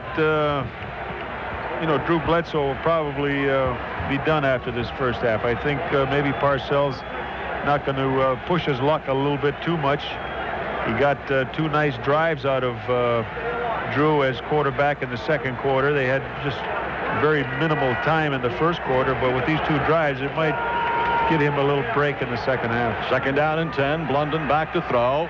Stets fires to the right. It is caught there, but right to the ground at the 25-yard line goes Ernie Thompson. Over covering for the Patriots was outside linebacker Andre Tippett. That'll bring up a third down for Kansas City and 5 from their own 25. Clock down to 2:15 to play here in the first half. The backs are split, Thompson and Allen. Back to throw is Blunden. Here's the rush. He steps up into the pocket. Now he's in trouble. Now he's rolling to the left, looking up the field. He's got room to run for a first down, and he does. As he goes out of bounds on the near side at the 31-yard line. Patriots had him under containment, but then he ran out of the containment to the near side, and there was no one coming up the field to make the tackle. There's the 2-minute warning with the score. The Patriots 13, Kansas City 10. Let's take a timeout on the New England Patriots Radio Network. The Johnson Collection. First down and 10 yards to go for Kansas City from their own 31-yard line. 2 minutes left to play in the first half. Joe Montana gave the Kansas City Chiefs a 10-0 lead. Drew Bledsoe has come back to give the Patriots a 13-10 lead. Just 2 minutes left in the half. Gino, why do you think Bill Parcells is using a 4-3 setup the last couple of series? Is he doing that to see how well it works, or is he doing that to give Buffalo a look at it on film as well? It could be both. It's just preseason, and he wants to get the guys a little 4-man line work and also let other teams know that they got to prepare against the 4-man line. It is a 1st and 10. Kansas City at their own 31. Back to throw Matt Blunden.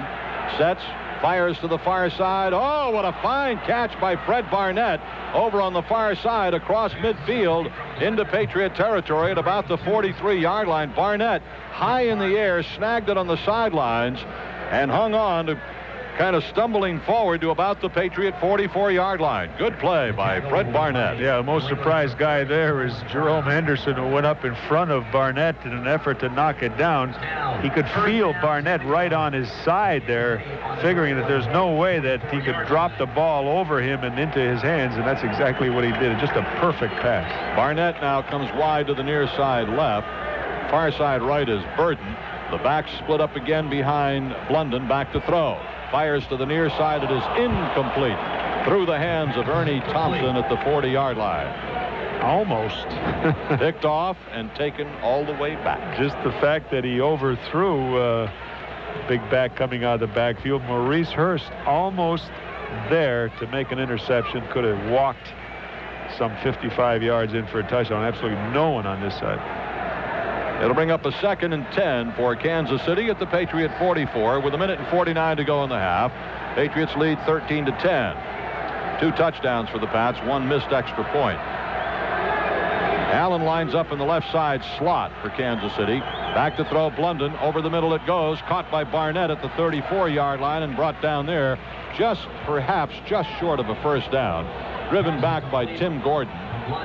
They mark it at the Patriot 34-yard line. And they're going to bring the chains over for a measurement.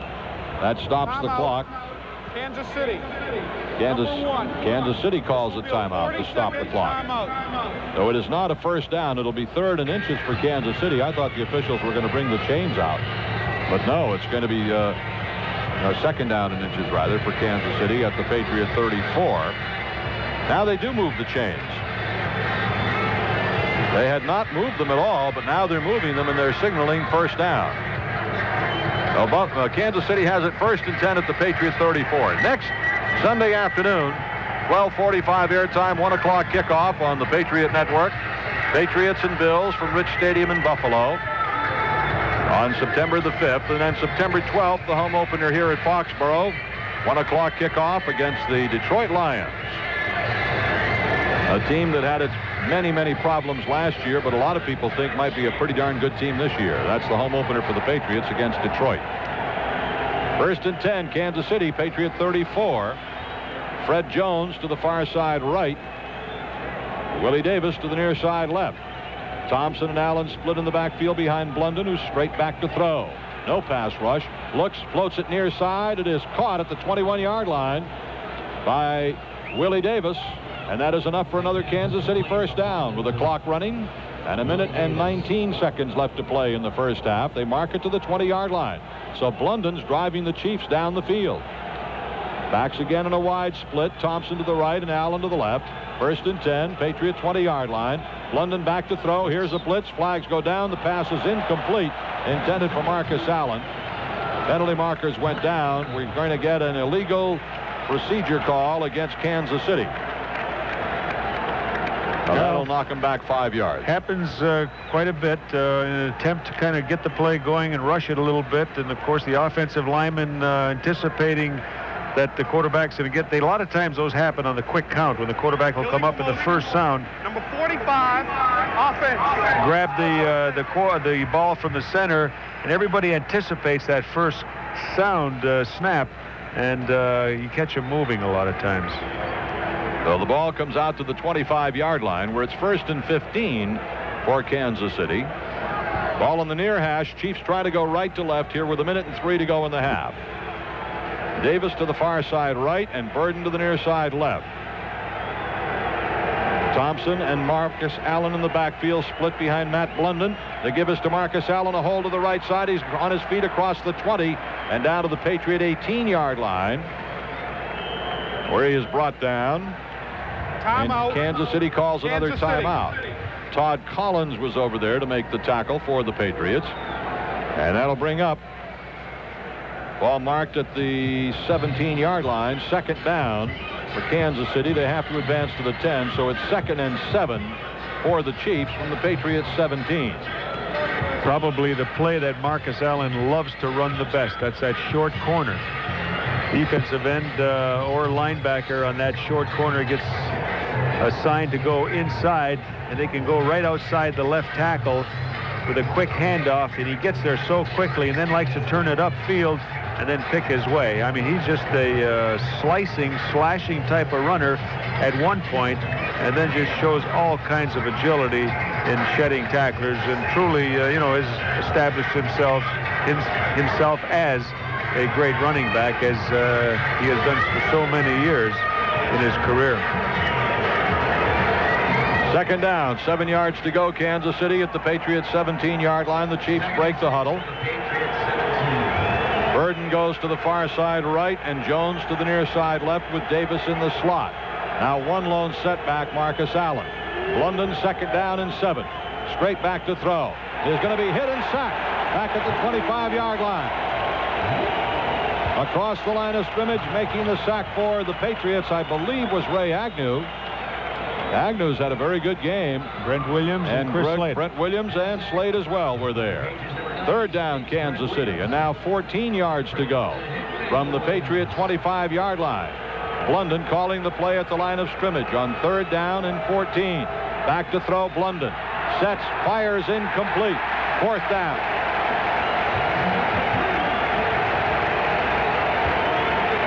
And the crowd at Foxborough reacts as Nick Lowry comes onto the field to attempt the field goal with 33 seconds left for Kansas City. Here in the first half, he'll try to tie it up. Nick Lowry.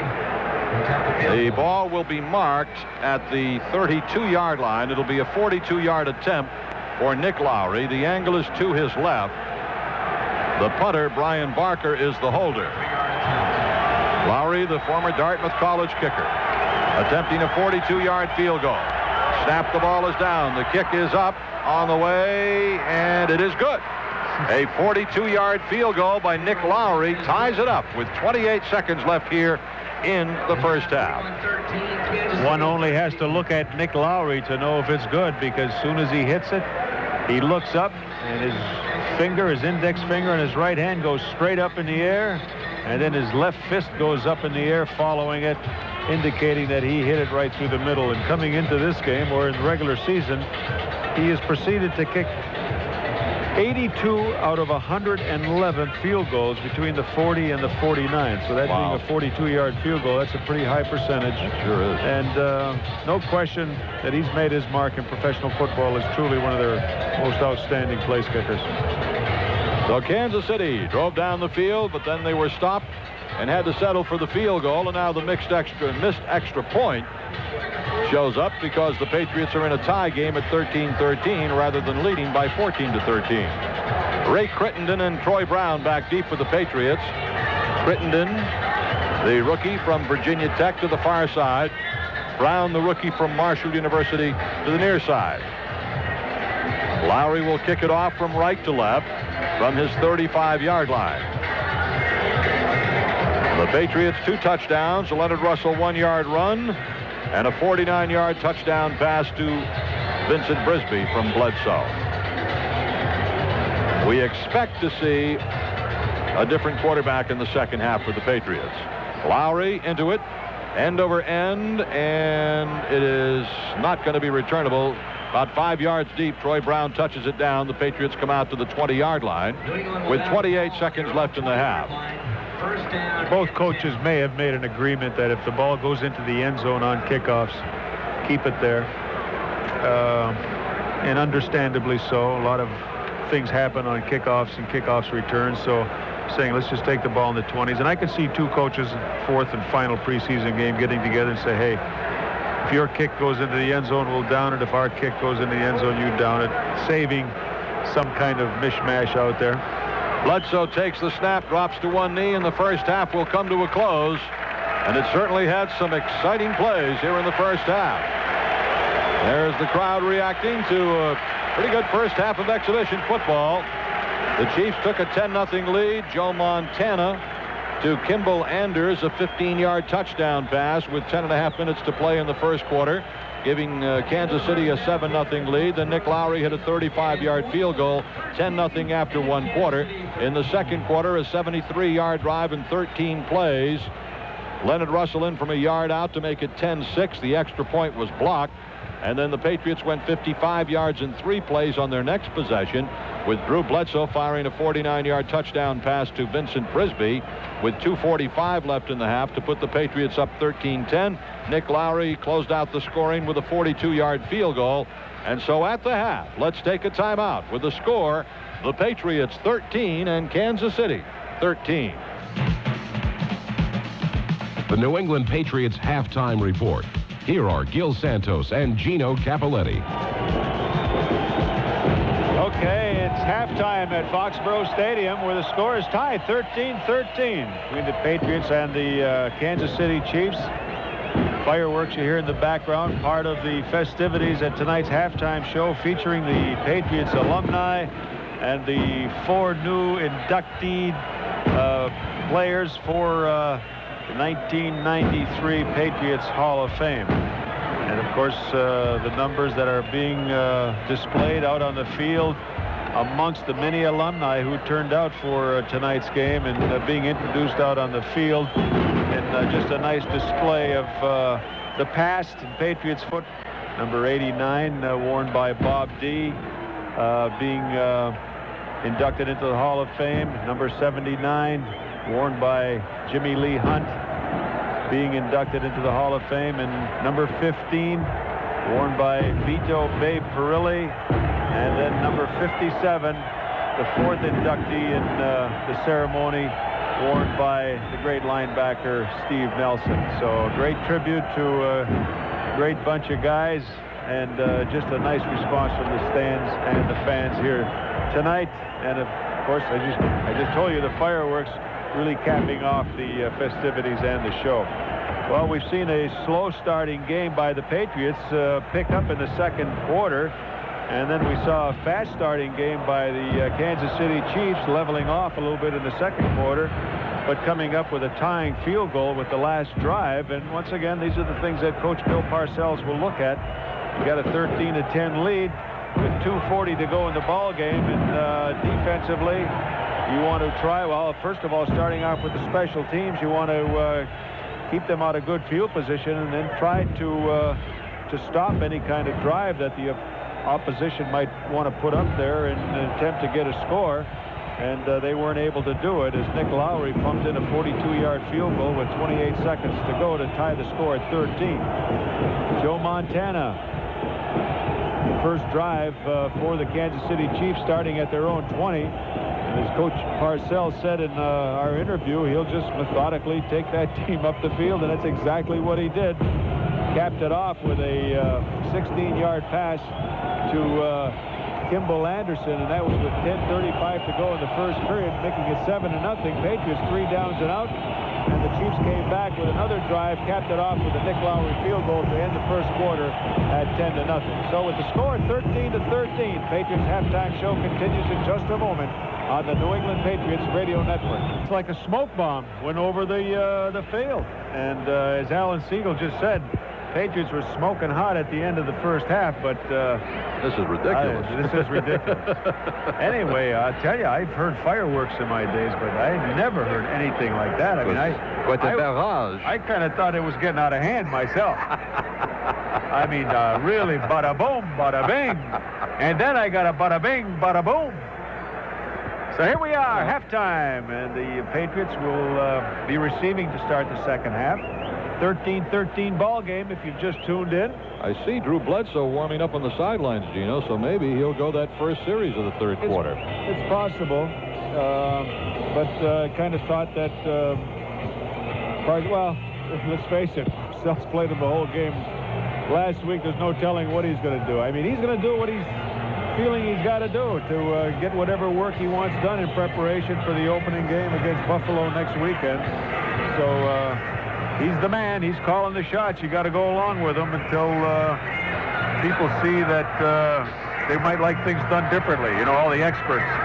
But Bill Parcells pretty much got a handle on things as to what he wants to get accomplished in certain stages of this first year, stages of the second year, before he feels like he can really get in there. But I'll tell you one thing, in knowing him as I know him, he wants to win this year. Oh, yes. He knows that he can have a little allowance there as far as getting some time, but he wants to win this year. The second half kickoff is brought to you by Dennis K. Burke Petroleum. Dennis K. Burke Petroleum, the Diesel King. Nick Lowry kicking off to Ray Crittenden far side, Troy Brown near side. End-over-end kick and returnable coming to Brown at the goal line. Heads up the middle of the 5-10, cuts to the right at the 15, across the 20, and out to the 23-yard line goes Troy Brown, where he is tackled. Coming down for Kansas City was Danon Hughes, rookie wide receiver, to make the stop, and the Patriot offense comes onto the field with Drew Bledsoe at quarterback. It'll be 1st and 10 Patriots at their own 22 with Bledsoe at quarterback here for the start of the third quarter in a 13-13 game. Heading out wide to the left, far side goes Brisby. McMurtry in the slot. Russell is the lone setback. McMurtry out of the left slot in motion right, and left tackle Bruce Armstrong moved before the ball was snapped. I will put the glasses on Bill Parcells. They even just start 78 offense. And he gives you that look with his hands on his hips and shakes his head. Even just to have Armstrong here as they get ready to start the season, I think is a bonus that the Patriots had not counted on. Oh, sure. So make it a 1st and 15 for the Patriots from their own 18-yard line. Bledsoe sends Brisby to the far side left, McMurtry in the slot. Cook is on the left wing. First down play for the Patriots. Russell, the lone setback, gets the handoff, turning it wide to the left, stretching it way out, trying to turn the corner, goes up and out of bounds at about the 15-yard line. They lost a little bit on the play. Garrison Hurst has signed a multi-year contract with the Phoenix Cardinals at $2.5 million a year. The third player taken in the NFL draft, right after Bledsoe and Meyer. So Hurst is finally signed with Phoenix. Marv Cook takes himself out, Gil. Yes, he did. Ben Coates checks in at tight end. Something happened. Try to get a reading on it. Patriots gained a couple of yards. They mark it at the 16. Second down and 12 for Bledsoe. The back's in a split. Play action fake by Bledsoe. Looks, fires upfield. What a bullet, complete. First down to Greg McMurtry. Ball on the ground at the 34-yard line, and the Chiefs may have recovered. Let's see what happens here. Bledsoe drilled one to Greg McMurtry for a first down, and Kansas City did recover the fumble as McMurtry was turned around and dropped to the ground. The ball came loose. So nice Kansas curling City pattern, and I mean, just a perfect strike thrown once again. The ball just kind of slipped out as he's being tackled by 2 or 3 Kansas City Chiefs. They forced the ball and made it slip out of his right side, right off his right hip, and evidently maintained possession long enough for it to be a completed pass. A lot of times those things are looked at not having possession all the way and not really a fumble. Dave Craig now at quarterback for Kansas City. Thompson, the fullback. Harvey Williams offset right half. He comes out of the backfield in motion left, 1st and 10. Patriots 34. The pitch comes to Thompson, the fullback, turning it to the left across the 30 and tripped up as he gets down to about the 25-yard line. Rod Smith lost his helmet in making the tackle. Chris Slade came over to help out. But it's a good gain on 1st down for the fullback, Ernie Thompson, second-year player from Indiana.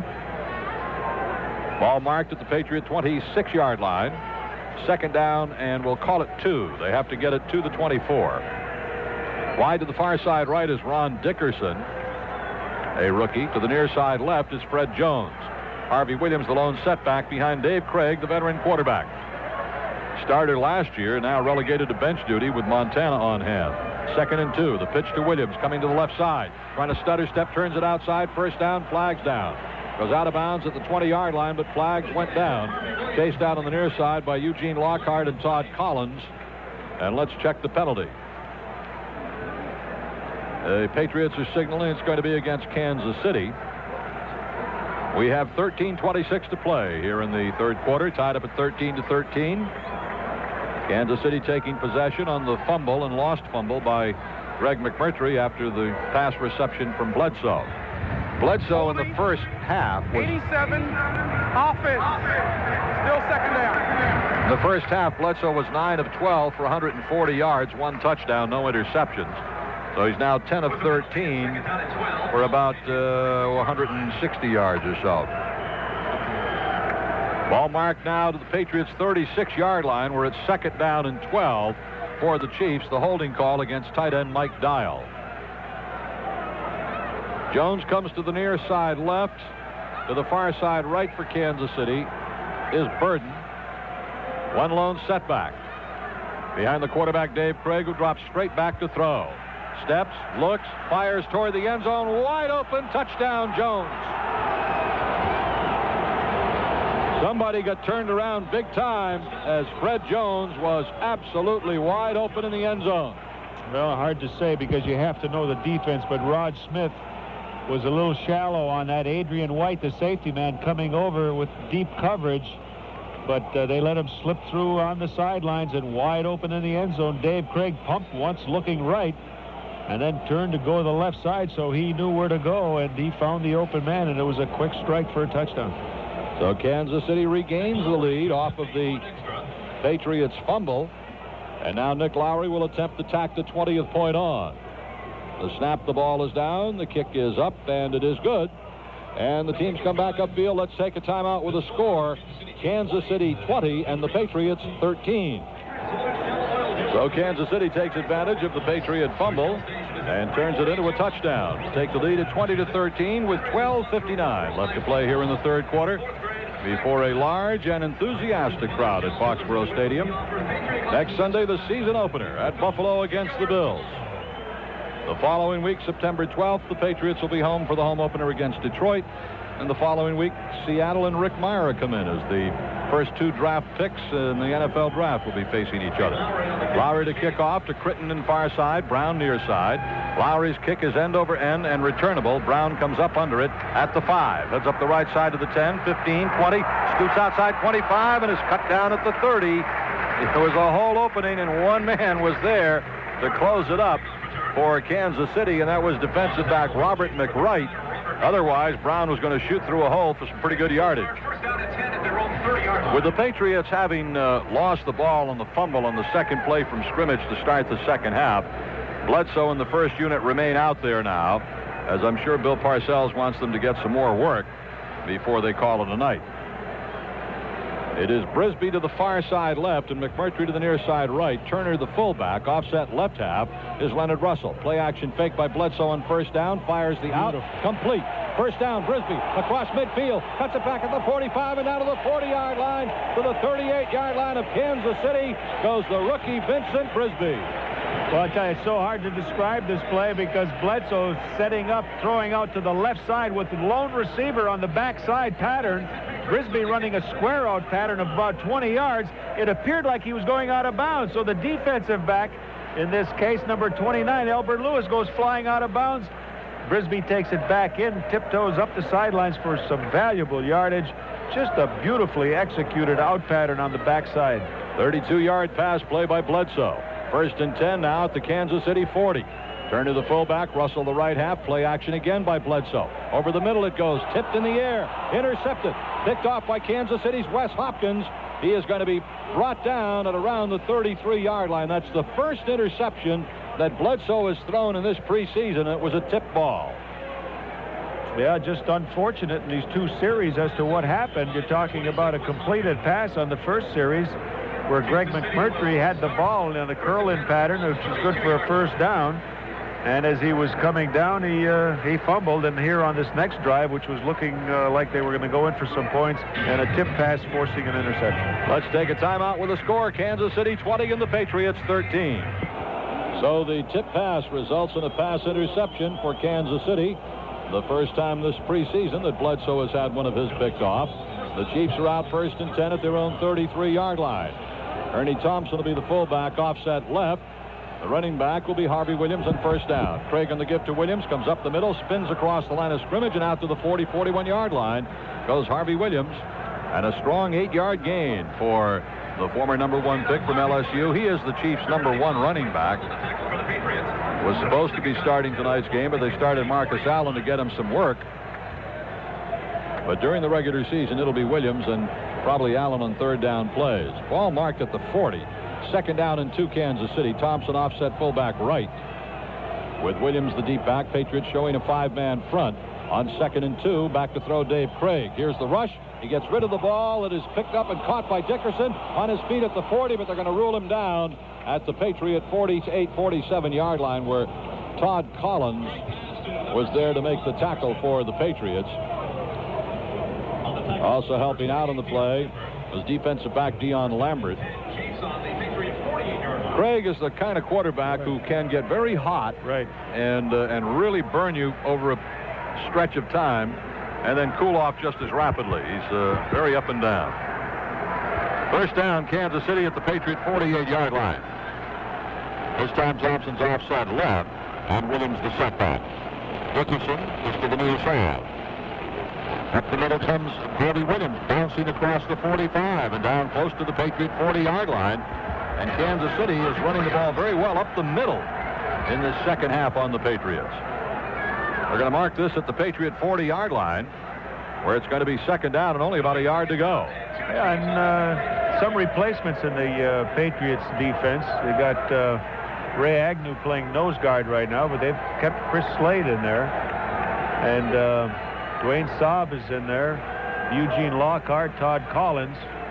Second down and 1, Kansas City at the Patriot 40. From wide right in motion left comes Dickerson. The give comes right up the middle on a quick hitter to the fullback, Ernie Thompson, and he pounds out a first down to about the Patriot 37-yard line. The Chiefs have lost Christian Okoye for the season with an injury. Their other running back, Barry Word, big back, just signed this past week. Ball marked at the Patriot 37, first and 10 for the Chiefs.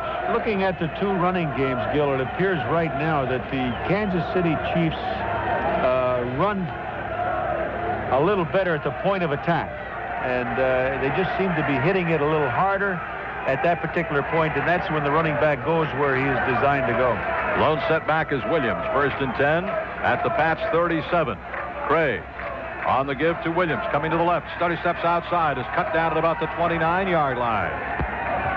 But another about 7 or 8 yard gain for Harvey Williams, who has very quick cutting movements. Tackle on the play by Chris Slade. Ball is going to be marked inside the Patriot 30 to the 29-yard line, bringing up second down and 2 for Kansas City. Ball in the near hash. Chiefs trying to go right to left, leading 20-13 with 8:45 left in the third quarter. Out they come. Hughes to the far side right, and Fred Jones to the near side left. Williams, the lone setback, second down and a long 2 for Kansas City, just inside the Patriot 30-yard line. Dave Craig looks at a 5-man front. The pitch comes to Williams, turning it wide to the left. Got a first down across the 25 and out of the 22-yard line goes Harvey Williams for the Kansas City first down. Rod Smith up from the corner to make the tackle, and he got help from Patriot defensive back Adrian White, but it's another first down for Kansas City. Yeah, great running march here by Kansas City up to this point. They hit him inside, try to get that defense to kind of commit themselves inside, then they'll go with the quick pitch to the outside, getting that speed with Harvey Williams going outside, so just keeping the Patriots defense off balance at this point. Williams has carried the ball 5 times, has 40 yards, all 5 carries for 8 yards. First and 10 at the Patriot 22-yard line. The give to Williams, to Thompson this time. The fullback slashes off the right side, gets it down to about the Patriots 17-yard line. Gain of the play of about 5 yards, bringing up 2nd and 5 for Kansas City at the Patriot 5-yard line.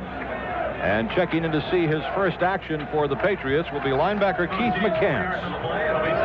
He has just checked into the game wearing number 52 for the Patriots. Picked him up on waivers from Tampa Bay this week. 2nd and 5 Kansas City at the Patriots 17-yard line. Thompson the fullback offset right. Williams the deep back.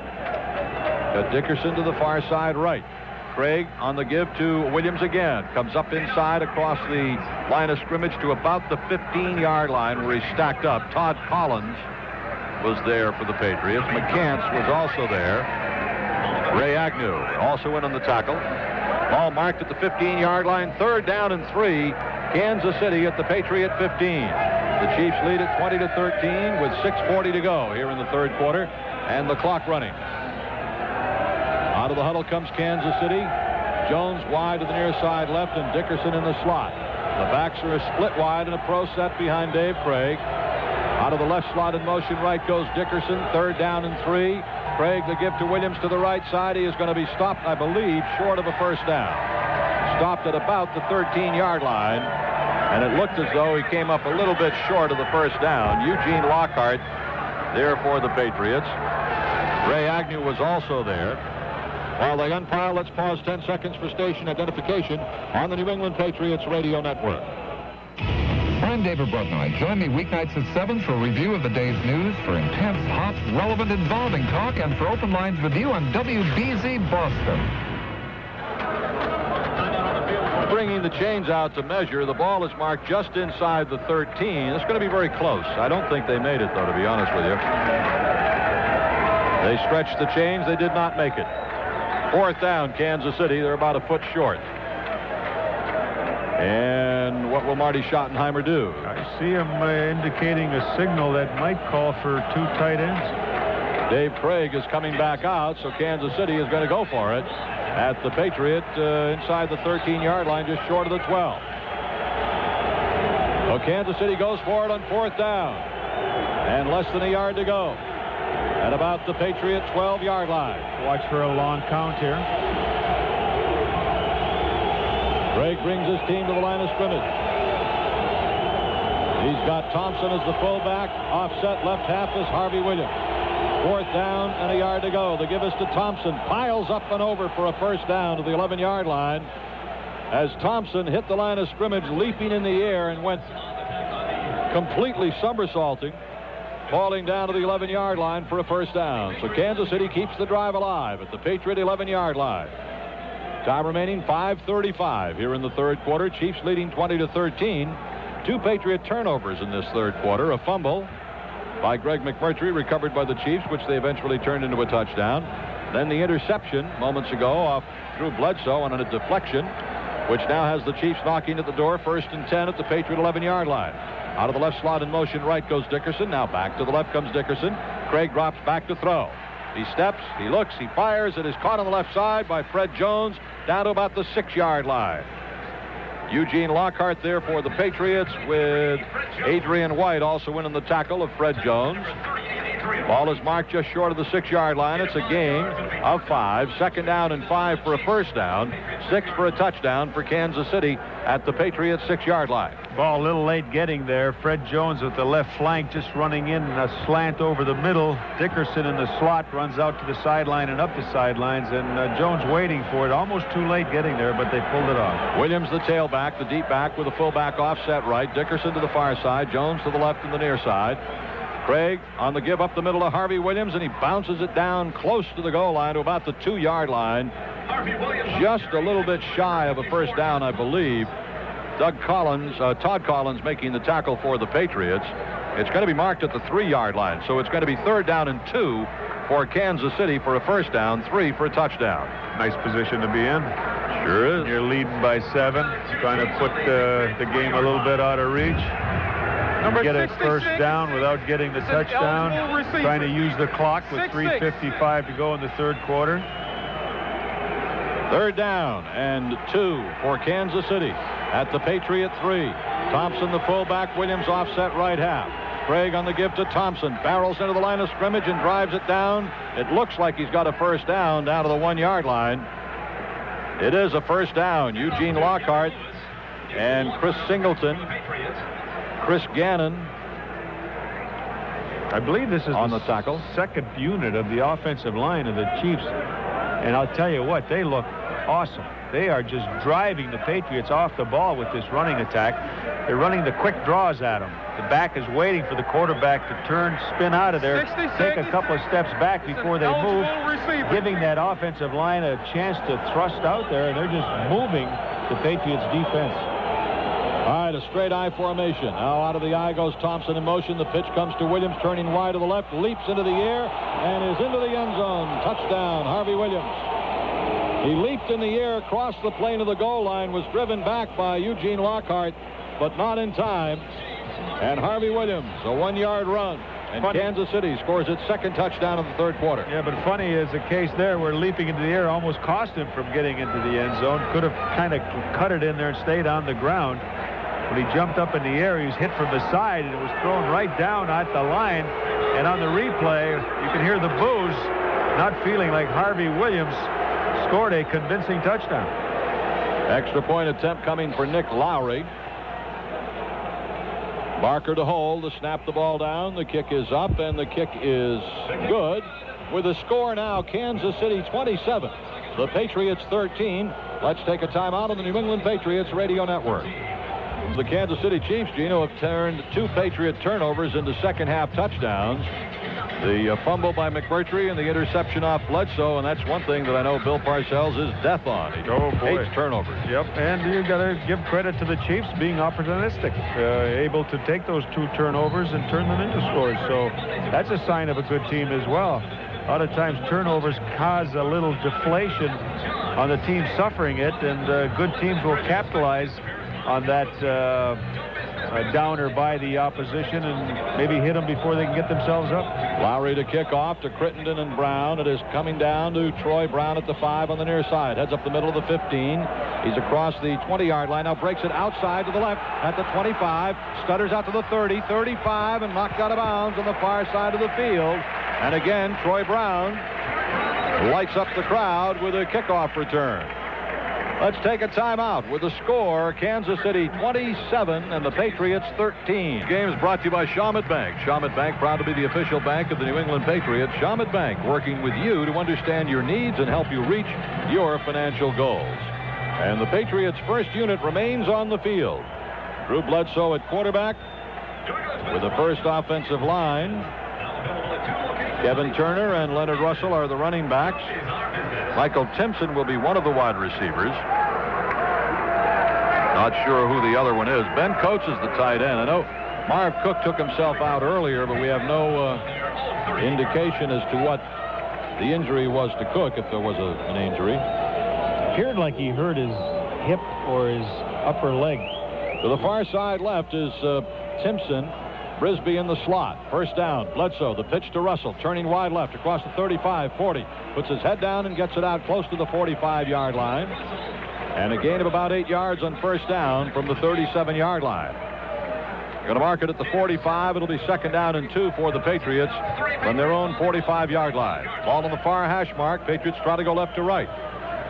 The Patriots have scored 13 points in this game, have also moved the ball pretty well on a couple of other occasions against Kansas City, which has a pretty darn good defensive unit. A lot of people are picking Kansas City to make it to a Super Bowl. Now Bledsoe turns and calls timeout, as he either didn't understand the play being New England signaled in, number 1, or didn't feel he had the personnel to run it, but in any event, he has turned and called a timeout. Stopping the clock with 2:22 to go in the third quarter. Let's take a timeout with a score. Kansas City 27 and the Patriots 13. The Johnson Collection. Second down and 2 yards to go for the Patriots from their own 45-yard line. With 2:22 left to play here in the third quarter, they trail Kansas City 27-13. Bledsoe has them huddled up back at the 35-yard line. They break the huddle. Brisby goes to the far side left, Timpson to the near side right. The backs of Turner and Russell split behind Bledsoe. Tight end coach to the right side. In motion right to left goes Michael Timpson. Bledsoe on the give to Russell. To the right. Russell hit along the line of scrimmage, breaks the tackle. Turns it outside. First down across midfield and out of bounds at the Kansas City 47-yard line. That was a nice piece of running, Gino, by Leonard Russell. Shook off a tackle behind the line of scrimmage that would have prevented him from getting the first down, and with that he was able to bounce it to the outside, turn the corner, and just some good strong running. So the ability to shake off those initial hits sometimes very important to a running attack. Just got word Marv Cook is okay. No injury problem. First down Patriots at the Kansas City 47. Slot to the far side left, Brisby. In motion to the near side right comes Timpson. They give us to Russell again. Smacking off left tackle, getting it close to the Kansas City 45-yard line. Only a gain of a couple of yards that time.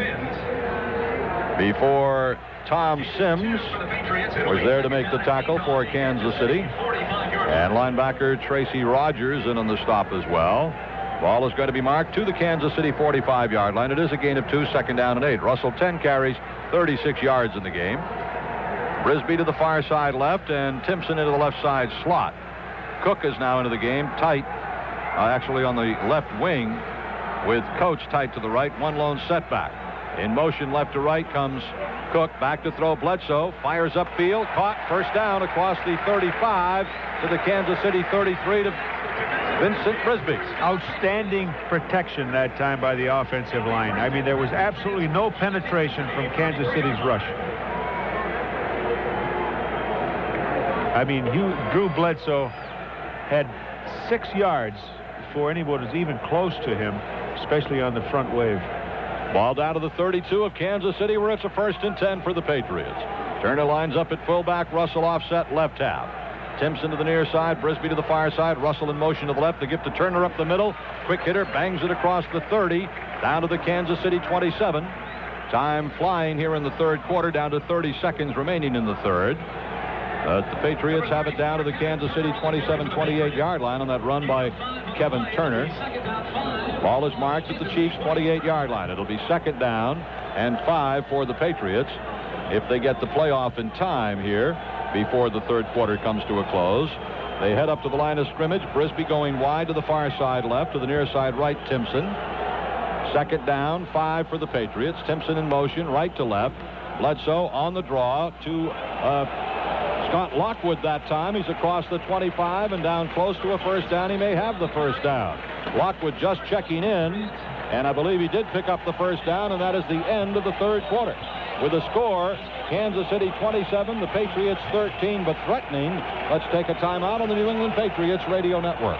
Really the case, and a lot of times it's what he reads initially that allows him to do that. 1st and 10 at the Kansas City 11. Timpson to the right, Brisby to the left. Messed up play. Bledsoe still has the ball. He's going to be hit and cut down at the 15-yard line. That's what gets your quarterback banged up right there. Bledsoe took the snap from center, whirled to hand it off, and there was nobody there.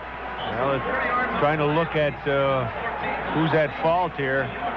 Kind of difficult. Might have been Scott Lockwood because Bledsoe went right over him talking, but be assured that Bill Parcells doesn't want to have anything like that happening at this stage of the game. 2nd down and 14 at the Kansas City 15. From wide right in motion left comes Timpson. Back to throw is Bledsoe. He's still standing there. He looks. He fires over the middle. It's caught down. This one completed to Ben Coates. Penalty marker down on the field. Now, there's a case of just quarterbacking instinct. He didn't have a pocket to step up into, yet he did take a step forward, trying to get that rush to kind of converge a little bit. Then he backtracked and just kept backtracking, waiting to get somebody open. That was not a flag. It was a hot dog wrapper that floated onto the field. With mustard on it. Yes. That's why I thought it was a flag. Yellow. 3rd down and 6 at the Kansas City 7. Turner, the fullback. Lockwood, the deep back. Play action. Pitch comes to Lockwood. Turning to the left side. Drives it down to the 6-yard line. But that's as close as he'll get. It'll bring up a 4th down for the Patriots at around the Kansas City 6. Tracy Rogers making the tackle for the Chiefs. Ball marked inside the 6 to the 5-yard line. So what we're looking at is 4th down and 4 for a first down and 5 for a touchdown. And the Patriots call a timeout to talk it over. 11:33 left to play in the football game. Scott Lockwood on that last carry could only get it inside the 6-yard line to the 5, and now Bledsoe's over to the sidelines to talk to Bill Parcells and see what they're going to do. 4th down and 4 for a first down, 5 for a touchdown. They can pick up a first down without scoring a touchdown. Bledsoe in this game. Well, you know, Gino, it was Bledsoe's job to win or lose tonight, and certainly he did not lose it. No, he's not going to, but no. Interesting developments. Yeah. I mean, here we go 2 weeks in a row. Bill Parcells, I can play the first half, play the other guy second, tonight, I expect he'll play the first half. But you see what happens? I mean, he looks at this game in such a manner that he feels what he wants to see and what he wants to have happen is to allow these guys to play. And the longer and the more they play together, the better that they can get attuned to one another, and the better you can build up that kind of cohesive unit that you want to build up. Now, a lot of people will say, hey, wait, what are you doing? Injuries. You can't think that way. You can't think injuries. You can't think about playing a guy.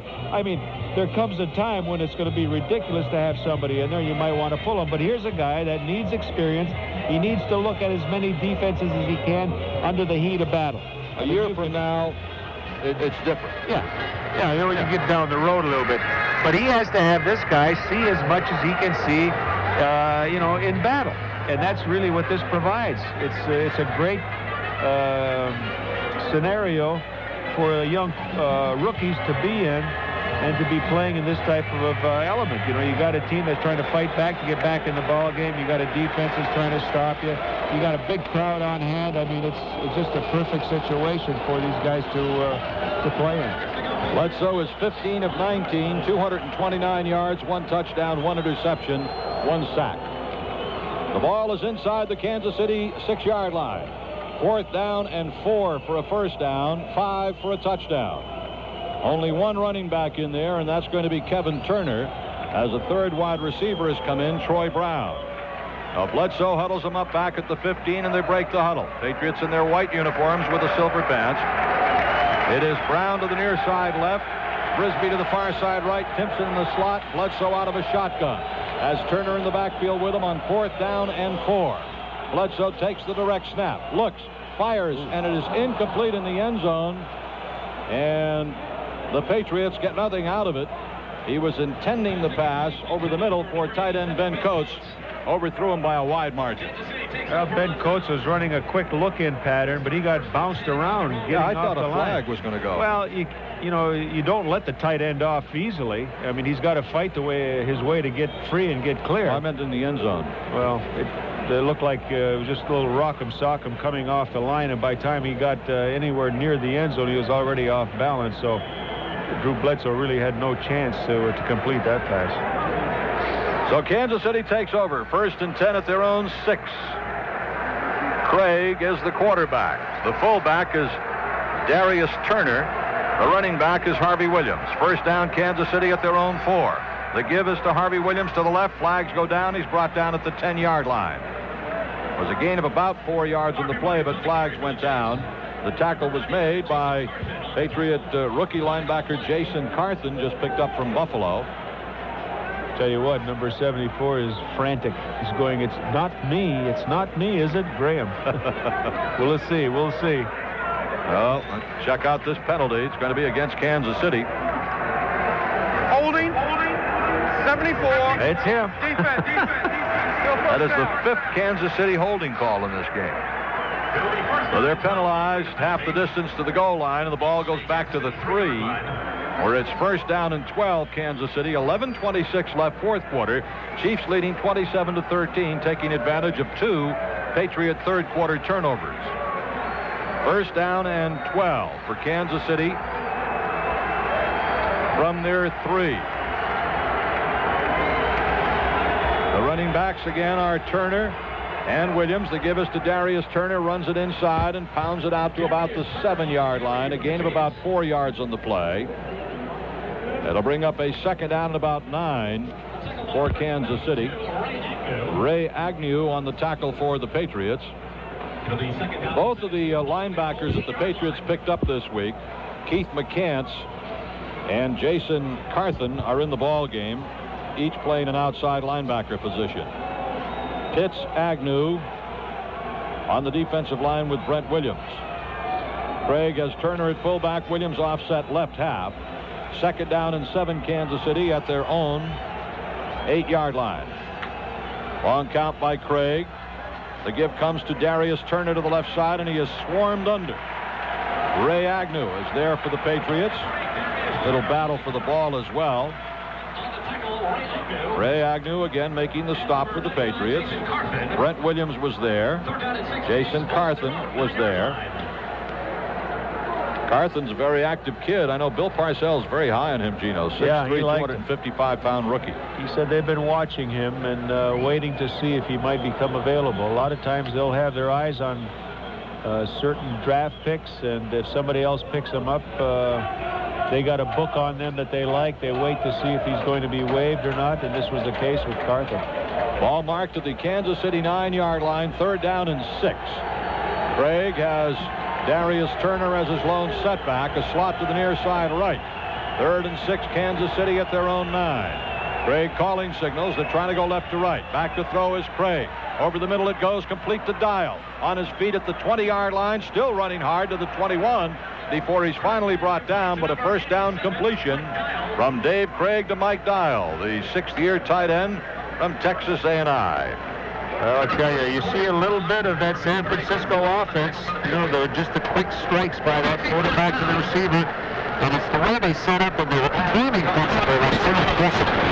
That's all the beauty. The receiver's going to be open. Even by one stop, it's going to be right off the time the ball's going to be delivered. And it's a system that's produced championships. It's a system that works. And it's really a system to be envied. Washington, Kansas City at their own 21-yard line. Williams is the deep back. Offset left is the fullback Turner. They give us to Harvey Williams to the left.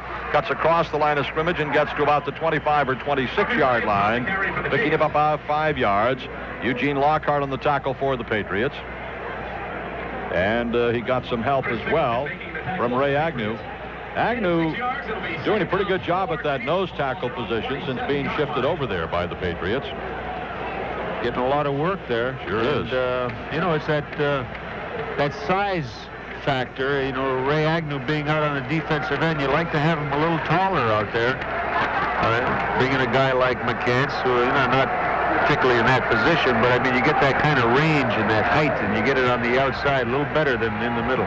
Second and 5, Kansas City, their own 26. It's an end around coming to Dannon Hughes. He's being hemmed in the backfield. He gets away at the 30, 35, 40. Right sideline, cuts back to the middle at the 50. Finally brought down at the Patriot 42-yard line. Well, Keith McCants had him dead to rights on the end around, but he missed the tackle. Did a little stutter step on him, got him to commit back to the inside, and then he took it to the outside with a great burst of speed and outstanding elusive running ability. And of course, you're talking about a guy that's much bigger and not quite as mobile, trying to stay with him.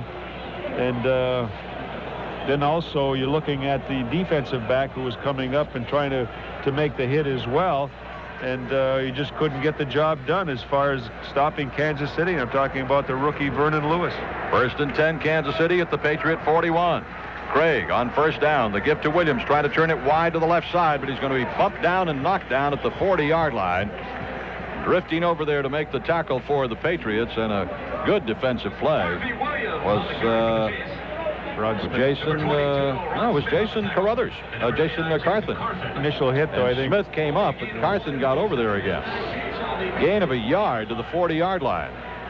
Be second down and 9 for Kansas City at the Patriot 40. Second and 9 for the Chiefs at the Patriot 40-yard line. 6:20 to go. Here in this final exhibition game, Chiefs leading 27-13. Craig at quarterback has Turner offset as the fullback right. The running back is Harvey Williams. Craig on the give to Williams again, coming to the left, but he is going to be touched down in the backfield for a loss of 2. As Chris Singleton was there, as Williams tried to make his cut, he slipped and went down, and Singleton laid the glove on him to touch him down. Chiefs have won the rushing battle for tonight so far. They've rushed for 152 yards and 162 yards, and the Patriots for only 52. The Patriots did an awful lot of throwing on first down in this game, even early in the game. Third down and 11 for Kansas City at the Patriot 42.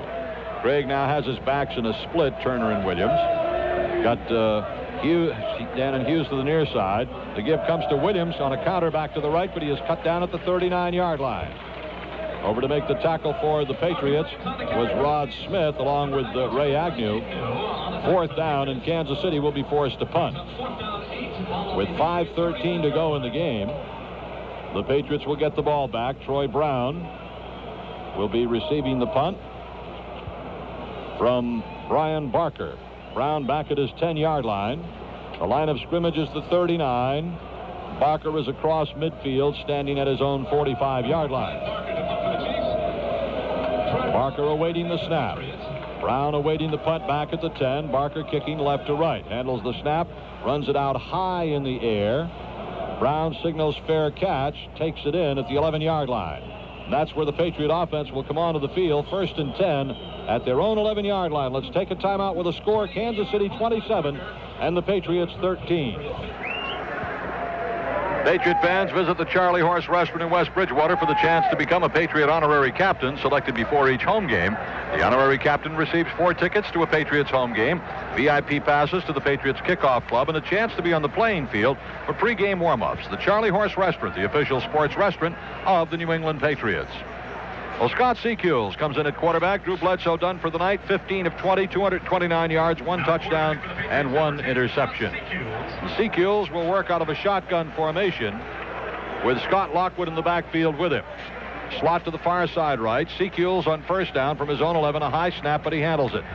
Goes over the middle, complete to Ben Coates, out to the 19-yard line. And a quick gain of 8 yards. It'll be second down and 2 for the Patriots as they go with a 2-minute drill. Secules operating the club out of a shotgun formation. Back to throw Secules on second down. Goes to over the middle. It is complete to Timpson for a first down. So Secules, 2 for 2, completes the first down pass to Michael Timpson, tackled by Eric Anderson. It'll be first and 10 Patriots at their own 26-yard line. Again, Secules out of the shotgun, inside handoff to Scott Lockwood. Breaks it outside at the 25, gets it up to the 29-yard line, and gains about 2 or 3 yards on the play. Going to mark it closer to the 30-yard line. It's going to be second down and 7 for the Patriots from their own 29. 3:42 left to play. Secules takes the direct snap, fires to the right. It is complete to Coates at the 35. He is driven back from there, but the completion to the 35-yard line will bring up a third down and 2 for the Patriots from their own 35. Secules has completed, 3 for 3 on this 2-minute drill. Secules signed away from Miami in the offseason, takes the direct snap, looks to the right, fires to the right, complete to Coates. Cut down, but not before he got the first down, I don't think. They're going to mark it at about the 37-yard line, and that should be a first down for the Patriots. It is. So Secules 4 for 4 in a 2-minute drill. Looking pretty sharp. The 28-year-old 6-year veteran from Virginia, 6'3", 223. Patriots out of the huddle. Brown to the far side right. Critton into the near side left. Timpson is in the right side slot. In the backfield with Secules is Lockwood on first down, takes the snap.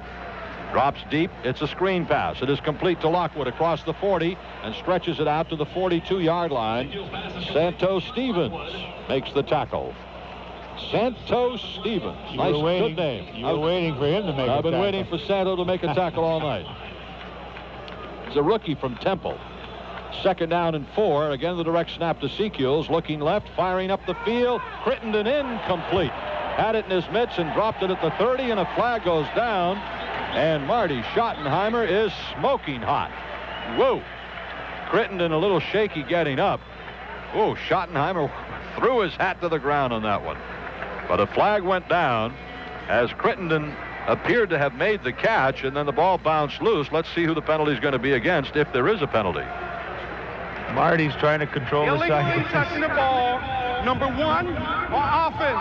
An expressive show of emotions, and a lot of times Marty Schottenheimer reacts and then thinks later about his actions. All right. Crittenden ran out of bounds and then back onto the field. This is the... Correction. Third down. Third down. Third down and about 4 for the Patriots. This is the biggest Patriots exhibition game crowd in 6 years. They had 50,014 in 1987 against the Giants. Tonight they sold almost 52,000 tickets at 46,501 on hand tonight. Dick Tarpey said earlier 46,508, I think. Over the middle it goes, complete to Lockwood. First down across midfield and down to the Kansas City 46-yard line. So he said 46,580. Dick Tarpey, our crack statistician. And the in-house attendance tonight, 46,501. Sold 7,700 tickets today. There's the 2-minute warning with a score. Kansas City 27, the Patriots 13. Let's take a timeout on the New England Patriots Radio Network. So we had 51,857 tickets sold for this game. A 7,700 ticket walk-up sale today. And 46,501 showed up, 5,353 no-shows. Largest Patriots home exhibition crowd in 7 years. First and 10, Patriots at the Kansas City 46-yard line out of a shotgun. Scott Secules looks, pumps, fakes, flips it over the middle, and it's dropped. In and out of the hands of Scott Lockwood with a mile of running room in front of him. Is that the first incompleted pass for Secules? Second. He's like, 5 for 7, 6 for 8. Secules running a 2-minute drill. Crittenden comes into the game, and he replaces Brisby. 1:57 to go. 27-13 Kansas City. It was 13 all at the half. A fumble and a pass interception set up the 2 Kansas City third-quarter touchdowns that have made the difference. Secules on 2nd and 10 from the KC 46. Takes the snap. Here's the rush. He steps. He fires. Right side. Crittenden's got it. Gonna go all the way. Touchdown. What a great throw by Scott Secules to Ray Crittenden. Beautiful 46-yard touchdown pass. One of those great plays that if a quarterback can pull it off with the receiver, with the prevent defense, you got a short man and your deep man, you go up the sidelines, and if you can throw in between that cornerback who's playing a little bit up and that safety man trying to get over there, take the deep coverage and throw it right in between and catch the receiver on the fly, he's long gone and hard to find, and that's exactly what happened. Well, that was a great throw, Gino. Yeah, he had to throw it right in between them, and yet hit the receiver who was in full stride. So just has to be a perfect pass, and it was. Scott Sisson will attempt the extra point with 1:50 to go in the football game. There's the snap. The ball is down. The kick is up, and it is good. Teams come back upfield with 1:50 to go. The Patriots undoubtedly going to try an onside kick, I would guess, with 1:50 left. Might as well practice it. Patriots have only 1 timeout remaining, by the way. What a great throw by Scott Secules, who has really looked sharp in this fourth quarter, Gino. It's operating out of a 2-minute drill, but still he has completed 7 out of 9 and won 46 yards for a touchdown. Secules to Ray Crittenden, the rookie free agent from Virginia Tech, scoring his first exhibition season touchdown. And Secules seeing his first playing time since, the second exhibition game. Matter of fact, he did play in that one. Yeah, he played in the second one. Started it, and then Zolak came on. So the Patriots are within 7 points at 27-20. A good portion of the crowd of 46,000 has already headed for the exits. A lot of folks in their cars, I'm sure, at this point, heard the Secules touchdown pass. Drew Bledsoe had one earlier. Bledsoe's numbers on the night, for those of you who are wondering, 15 completions and 20 attempts, 229 yards, 1 touchdown, 1 interception. That was on a tipped pass that flipped through the air and was picked off by the free safety. So it's not really the kind of thing where a bad pass was thrown. It was just a tip ball. I'm sure Bledsoe solidified his hold in the number 1 spot tonight. And Mr. Secules has lit a little fire here in the 4th quarter. 7 of 9, 84 yards, 1 touchdown. Scott Secules will now attempt an onside kick. The Chiefs have 9 men up between the Patriot 45 and the Kansas City 45. 5 men in the first wave and 4 in the second wave. Well, we've seen Sisson kick field goals and kickoffs and extra points. We've never seen him try an onside kick, so it'll be interesting to see how well he can pull that off. Remember when he drafted Sisson, Bill Parcells said as soon as he drafted him, 5 other teams wanted to make a deal for him, and I can see why. The kid's got a strong leg. Patriots overshift to the left as Secules will onside kick to his left side. There's the kick, bouncing, recovered by the Patriots, I believe, at about their own 48-yard line. He pulled it off. Heck of an onside kick. Great special teams work. Kevin Turner recovered it. And he puts the ball down on the tee, but he lays it flat. And what you do is you just kind of punch the top of the ball to get it going end over end right away, and then it takes that crazy bounce right at the 10-yard line. Sometimes it takes it at the 6 or 7. You never know. I mean, beyond the kicking line. And he got the perfect bounce. It bounced up in the air. Kevin Turner went flying after it, catching it in midair after it hit the ground 2 or 3 times. So the Patriots have a 1st and 10 at their own 47 with 1:48 to go. Secules out of a shotgun formation. Slot to the far side right for Secules. Takes the snap. Stands in, fires to the right, complete to Crittenden at the 45, and he goes out of bounds at the Kansas City 40-yard line. My goodness. What do we got going on here, Duke? They're going to mark it at the 41 of Kansas City, but a 1st down. Secules to Crittenden. We may well be looking at an overtime if they come up with a score, which was certainly unlikely just a couple of minutes ago. Again out of a shotgun with Lockwood in the backfield to the right side of Secules. 1st and 10 at the Chiefs 41. Takes the direct snap. Stands back, fires over the middle, complete to Coates. 35-30, 25-20. 1st down, Patriots at the Kansas City 20-yard line. With 1:30 to go. Patriots hustle up to the line of scrimmage. Secules will take the snap and throw the ball down, and he does, to stop the clock with 1:23 to go. And now a flag goes down. Penalty marker down. I don't know what it's for. Secules took the snap and threw the ball down to stop the clock. And an awful lot of excitement here in the last couple of minutes of this exhibition game as Secules drove the Patriots, 89 yards for a touchdown on that last drive. And then they recover the onside kick with a chance to score again. The penalty is going to be against the Patriots, apparently. Gee, I think the fans are getting into it, too.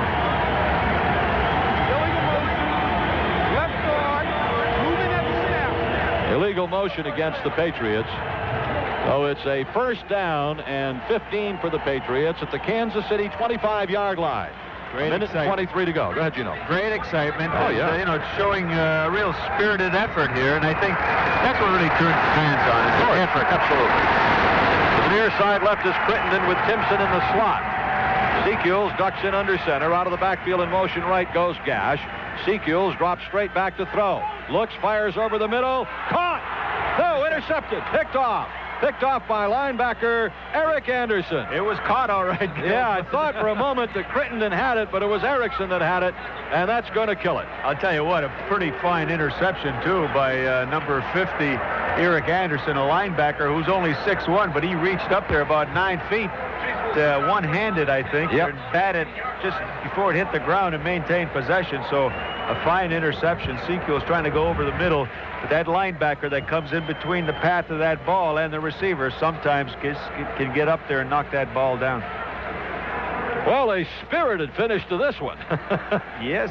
With 1:15 to go, Kansas City takes over on the interception by linebacker Eric Anderson. He was a great player at Michigan.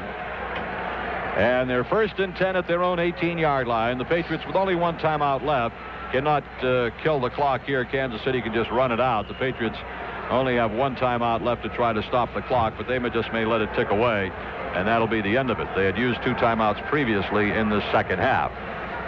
So I think what we've come away with in this 4th and final exhibition game, Gino, is a look at a Patriots team that is, without question, a better team than it was a year ago. And a team that has a blossoming young star quarterback in Drew Bledsoe. And a team that, knock on wood, didn't have any major injuries through the preseason. That's the biggest part right now, and especially in this last game. They also show a sign of explosiveness. Yeah, and I think that's what can bring a lot of excitement to you. Craig takes the snap and drops to one knee. They have had some explosive plays in this game by the rookie return man, Troy Brown. They had a 49-yard touchdown pass, Bledsoe to Brisby, a 46-yard touchdown pass, Secules to Crittenden. And the crowd gives both clubs a hand. This was a pretty darn exciting exhibition game for the final one of the preseason. Both clubs saw the people they wanted to look at, and now they've got to make the final cuts on Monday. But the final score, the Kansas City Chiefs win it 27-20. Let's take a timeout here with the final score.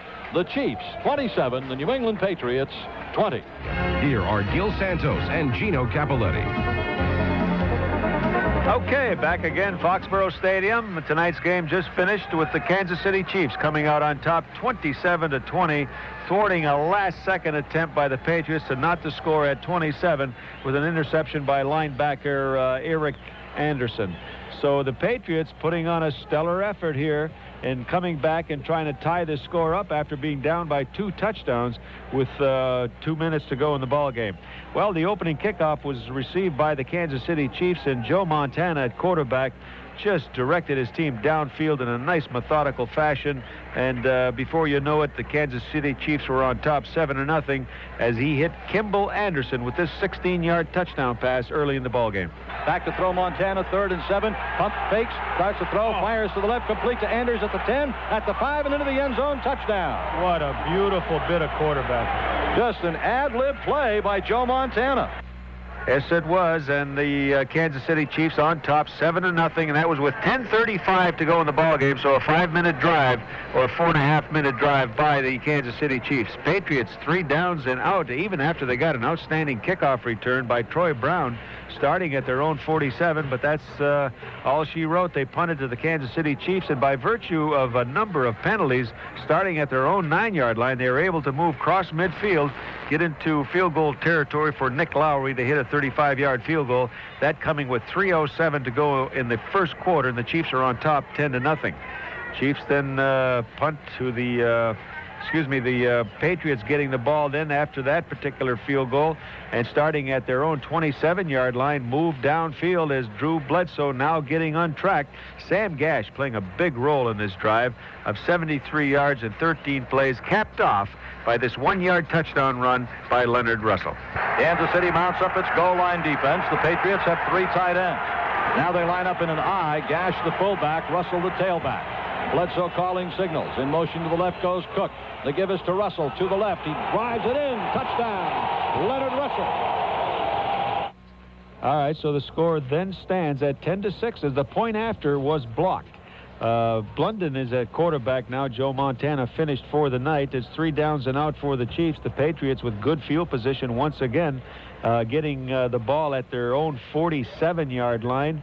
And a quick strike, Drew Bledsoe to Vincent Brisby of 49 yards. It is Timpson to the near side right, goes in motion to the left, Brisby to the far side, back to throw Bledsoe, looking, fires the shot upfield, caught on the run at the 20, 15, 10, 5, touchdown, Vincent Brisby! A bullet from Drew Bledsoe to Vincent Frisbee, the rookie combination for the Patriots. That touchdown coming with 2:40 to go in the first half, making the score Patriots 13 and the Chiefs 10. Chiefs now with a last-ditch drive following that touchdown were able to get into field goal territory for Nick Lowry to convert a 42-yard field goal. That with 28 seconds left in the half, and that knotted the score at 13. Patriots postgame show continues in a moment on the New England Patriots Radio Network. Patriots Game Day, the post-game show continues. Back to Gil Santos and Gino Capoletti. Okay, thank you. Once again, back at Foxborough Stadium. Second half action now. Patriots receive the opening kickoff to start the second half. Immediately, Drew Bledsoe hits Greg McMurtry with a pass. Starting at their own 22, it's out to the 40-yard line, but McMurtry, in being tackled, fumbled the ball. The Kansas City Chiefs recovered at the 35. And in no time, a quick strike from Dave Craig, who came into quarterback of the second half, hit Fred Jones with this 32-yard pass. Jones comes to the near side left.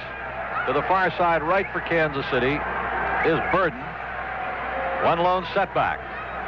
Behind the quarterback, Dave Craig, who drops straight back to throw. Steps, looks, fires toward the end zone. Wide open, touchdown, Jones. Somebody got turned around big time as Fred Jones was absolutely wide open in the end zone. All right, Rod Smith with the short coverage. Adrian White trying to get over from his safety position. Not sure exactly what the coverage was, but as Gil pointed out, Fred Jones wide open down the left sidelines going into the end zone. Patriots come right back. Another fine kickoff return by Troy Brown brings it out to the 30. First down, Michael Timpson on a superb catch. Brings it down to the 41 of the Chiefs, and a long pass and a great completion. And then Drew Bledsoe back to pass once again. The ball's tipped at the line of scrimmage, goes up in the air, and the interception made by Wes Hopkins of the Kansas City Chiefs brings it back to the 32.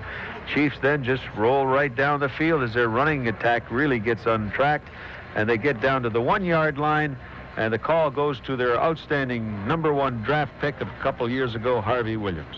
All right, a straight I formation. Now out of the I goes Thompson in motion. The pitch comes to Williams, turning wide to the left, leaps into the air, and is into the end zone. Touchdown, Harvey Williams. He leaped in the air across the plane of the goal line, was driven back by Eugene Lockhart, but not in time. And Harvey Williams, a 1-yard run. And Kansas City scores its second touchdown in the third quarter. Following that touchdown, the Patriots get another fine return. They start this drive at the 38-yard line. If that continues, I'll tell you what, it's going to really help this team. And they march downfield to the 21. They try on fourth down to convert that, and were unsuccessful. Kansas City Chiefs now get the ball, and 3 downs. They punt, and it looks like for the most part that the game is going to go on at a 27-13 score. But under 2 minutes to play in the ball game, the Patriots, with Scott Secules at quarterback, trying to get his team on track, brings them deep in their own territories, like around the 20-yard line, gets out to midfield, and 46 yards out, he finds Ray Crittenden up the right sidelines. Secules on 2nd and 10 from the KC 46. Takes the snap. Here's the rush. He steps. He fires right side. Crittenden's got it. Going to go all the way. Touchdown. What a great throw by Scott Secules to Ray Crittenden. Beautiful 46-yard touchdown pass. So the crescendo starts to build in the waning minutes as the some 47,000 that were in attendance, probably 12,000 already on the road leaving this stadium, start anticipating a possible another drive. But before I give you that, let's pause 10 seconds for station identification on the New England Patriots Radio Network. This is New England Station for News. Wake up to WBZ, take us in your car, and stay with WBZ all day for the latest developments in the day's stories. We'll keep you covered. WBZ, Boston. So narrowing the gap to 27-20 at that particular point. 1:50 to go in the ball game. The Patriots try an onside kick, and they execute it perfectly. And they recover the ball, and so everything is in anticipation now of a tying touchdown. But linebacker Eric Anderson out of Michigan had other thoughts about that, and I'm sure he might have pleased his coach Marty Schottenheimer and the rest of the Kansas City Chiefs, because they weren't thinking about overtime at this point as he came up with the interception on a pass intended for Ben Coates up the middle, and that's the way the game ended. So a fine ball game here in the wrap-up of the preseason, and the Patriots look like they got something to build on getting into the regular season. Patriots postgame show continues in a moment on the New England Patriots Radio Network. Patriots Game Day, the post-game show continues. Back to Gil Santos and Gino Cappelletti. Back here in the broadcast booth at a now empty Foxborough Stadium. The Patriots lose their final exhibition game of the preseason, 27-20 to the Kansas City Chiefs. A game with a lot of excitement. Another very, very good performance by Drew Bledsoe, 15 of 20, 226 yards, threw 1 touchdown, had 1 intercepted. And popping off the bench to do a good job was Scott Secules, who completed 9 out of 12, Gino, for 120 yards and 1 touchdown. So both Patriot quarterbacks looked pretty sharp tonight. Interesting, the attendance for this game. They sold 51,857 tickets. Over 7,700 tickets were sold as walk-up tickets today. The total no-shows, 5,353. The total attendance was 46,501 for this final exhibition game, and that is more than 6 of the 8 regular season games drew last season. So that's obvious that the fans are going to come out to see the Bill Parcells team and take a look at Drew Bledsoe.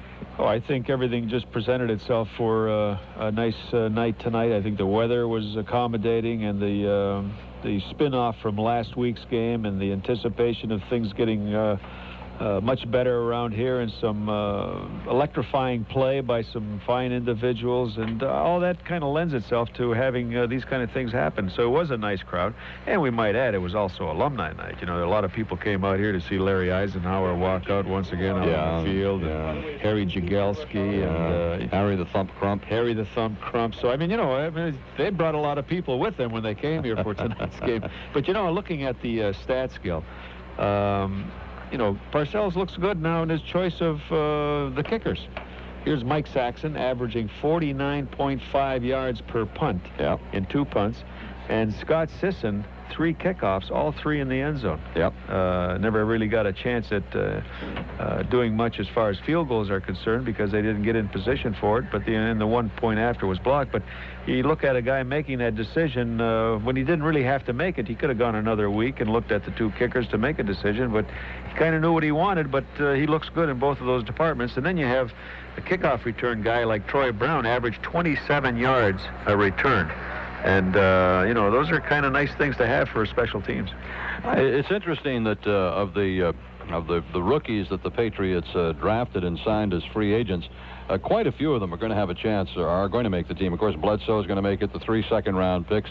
Brisby, Rucci, and Chris Slade will all make it. But there, you know, the 8th-round pick, Troy Brown, is going to make it.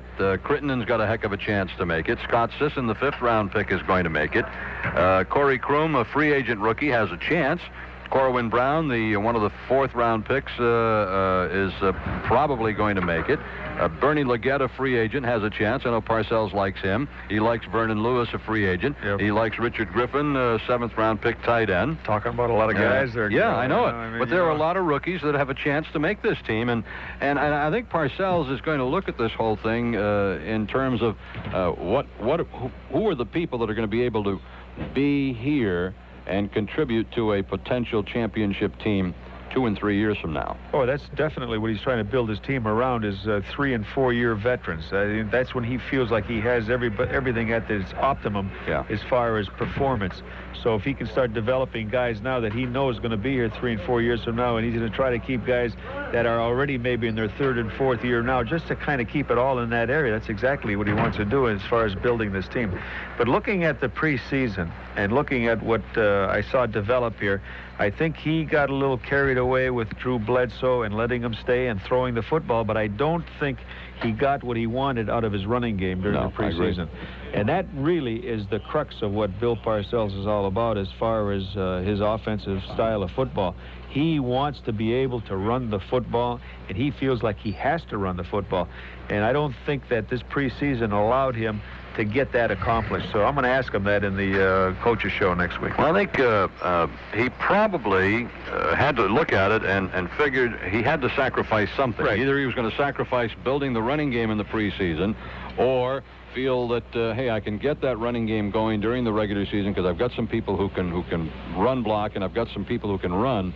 And the other part of it was, instead of developing the run game, he had to give Bledsoe as many looks at as many defenses as he possibly could in this preseason, and I think that's why you saw the Patriots throw the ball so darn much. Oh, yeah, I don't think it was anything that planned. I don't think he planned that, but as he saw what was happening during the course of the game, then he just went along with it, and he says, well, I suppose, this is a chance for at least the kid to see a lot and experience a lot, get the feel of running a team and all that, and he probably did have to sacrifice what he really wanted to get done, was to develop a good, solid running game. Well, when you look at the statistics for this one, the Patriots, Bledsoe 15 of 20, 229 yards, Secules 12 of 9, 117. 346 yards passing. Bledsoe had a 49-yard touchdown pass, and Secules a 46. Only 52 yards rushing, 35 of those yards for Leonard Russell, and 1 touchdown for Russell. Total offense, 398 yards for the Patriots. Kansas City, 251 passing on 15 of 25, 163 rushing, a total of 394. The Patriots lost 1 fumble, did not have any interceptions. Kansas City had 2 interceptions, 1 off Bledsoe, 1 off Secules. 7 Patriot penalties for 57 yards. 3 of them gave Kansas City first downs on 3rd and long situations in the first quarter when they set up their field goal. 2 punts, as you mentioned, 49.5-yard average for Mike Saxon, 3 punts for Kansas City for 37 yards. The Chiefs win at 27-20. Now comes the job of cutting down to 47 players and then picking up another 6 after the day after the cut to round out the roster at 53 players. We have Leonard Russell down in the Patriots locker room. Leonard, we were just talking, Gino and I, about the running game and about the fact that Bill Parcells went with a lot of passing with Drew Bledsoe over the last couple of games to give him as many looks at defenses as he could possibly see during this preseason to prepare him for the regular season. Do you feel, are you comfortable and confident that the running game will be able to sustain itself during the regular season? Oh, yeah, I think so. We're definitely going to be able to run the ball, and, I think it was a matter of Coach saw that it was an opportunity for him to get Drew into the game and throw some passes. And I think just as the preseasons went along, we've seen, that we can run the ball. We ran it, and I think that's one of the things that we've established in the preseason. And so I think he wanted to give Drew a chance to throw the ball around some, and I think he's reacted to it pretty good. Yeah, he certainly has. And it also, I wanted to ask you about this. It seems to me, just from watching the first 4 exhibition games, that you are involved in that passing game a lot more than you have been in the past. Am I making a correct assumption there? Oh, yeah, definitely. And that's something I've been waiting on for a long time. I think they're going to try to take advantage of my catching skills, and I like that because it'll take some pressure off of me as far as guys lining up and just only expecting me to run, and I can stay in the game on 3rd down and 4 or 5 and get the little drop off. And so I'm really happy with that, and I think that's part of the plan, and they are trying to get me involved in the passing game in the offense. The team also seems to be showing us a tremendous ability to strike very quickly from just about anywhere on the field, and that's something that's got to be exciting for the players as well as the fans. Oh, yeah. You look at this year, and it's just so much more exciting. Sitting on the sideline, like on the onside kick, I was telling the guys, we going to get it, because the players had that mentality. We practice these things, and just by looking at our team, we have so many weapons. I mean, we have receivers that's going to go over the middle. We have receivers that can go deep, and we have a quarterback who has such a quick release and a strong arm. Now, we gonna score points on teams this year. We're going to be able to run the ball, get some big runs, and we're going to have some deep threats and some guys who can go across the middle, and it's going to be exciting. You can just see it out there, and once we all gel and once we all get into that same mode, that knowing that good things are going to happen to us and that we do have the talent at the certain positions that we need to get it done, then it's going to be a lot of fun around here this year. I think it will be too. And I'm going to ask you one final question, and I'll let you go. If you were to sum up what it's like to play under Bill Parcells, what would be the one word or phrase that you would use to describe what it's like? Intense. Okay.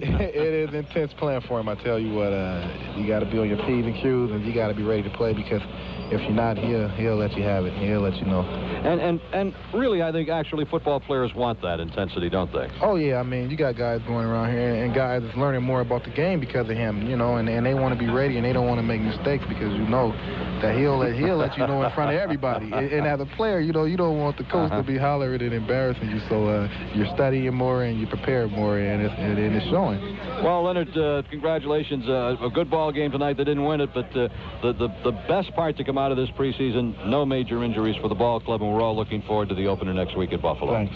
Thank you, Leonard. Leonard Russell, Patriot running back, and I guess he hit the nail right on the head, didn't he, Gino, when he said intense? Intense, yeah.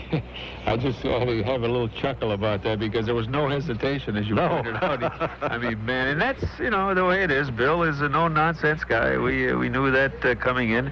It was just a question of how quickly he could develop a semblance of a bona fide football team here, and you bring them together and pick out the 47 best guys that he could find, like he said.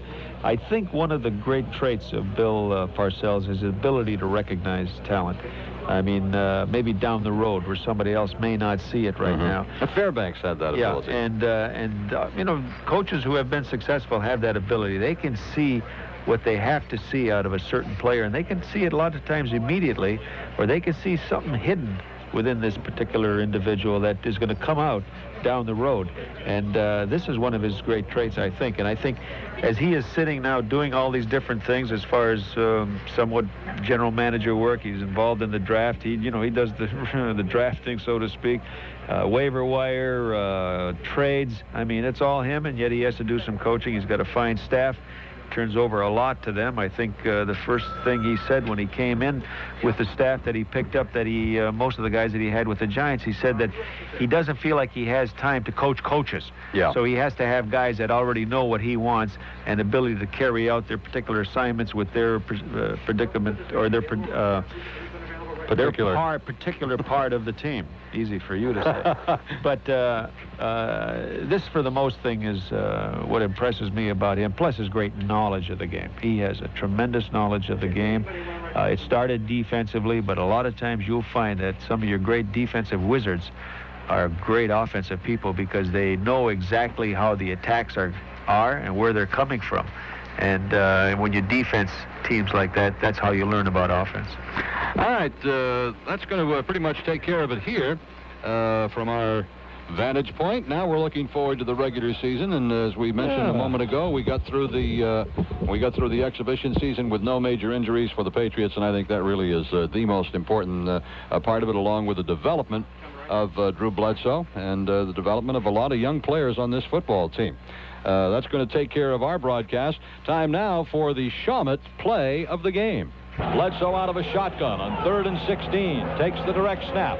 Stands in the pocket. Looks, fires up the field. Oh, what a great catch! That's a 27-yard line for a first down. Timpson. Diving, leaping catch by Michael Timpson. Patriot first down. What a dandy. Scott Wally and Alan Siegel Monday night at 7 o'clock for the Monday Night Quarterback Show from the Dockside Saloon. The first person to call and correctly identify the Shawmut play of the game wins 2 tickets to the Patriots-Lions game, the home opener on Sunday, September 12th. That's going to take care of our exhibition season. The Patriots finish it at 1-4, and we're all looking forward to the start of the regular season next week. We have no idea, at least I don't have any idea, what kind of a record we can be looking forward to with this team. But I'll tell you one thing, I think it's going to be a little bit of fun as we go along during the course of this season, Gino. I have to agree with that. I think we're going to see some exciting football, and, if the team is good enough to come together quicker than a lot of people expect, we might even see some victories. All right, once again, our final score, the Kansas City Chiefs 27, the Patriots 20. That wraps it up from Foxborough. For Gino Capoletti, Alan Siegel, Dick Tarpey, and Tom Cuddy, this is Gil Santos reminding you that next Sunday afternoon we open the regular season. The Patriots meet the Bills in Buffalo. Thank you for listening, and good evening. This is the New England Patriots Radio Network. Thank you for listening to the Johnson Collection.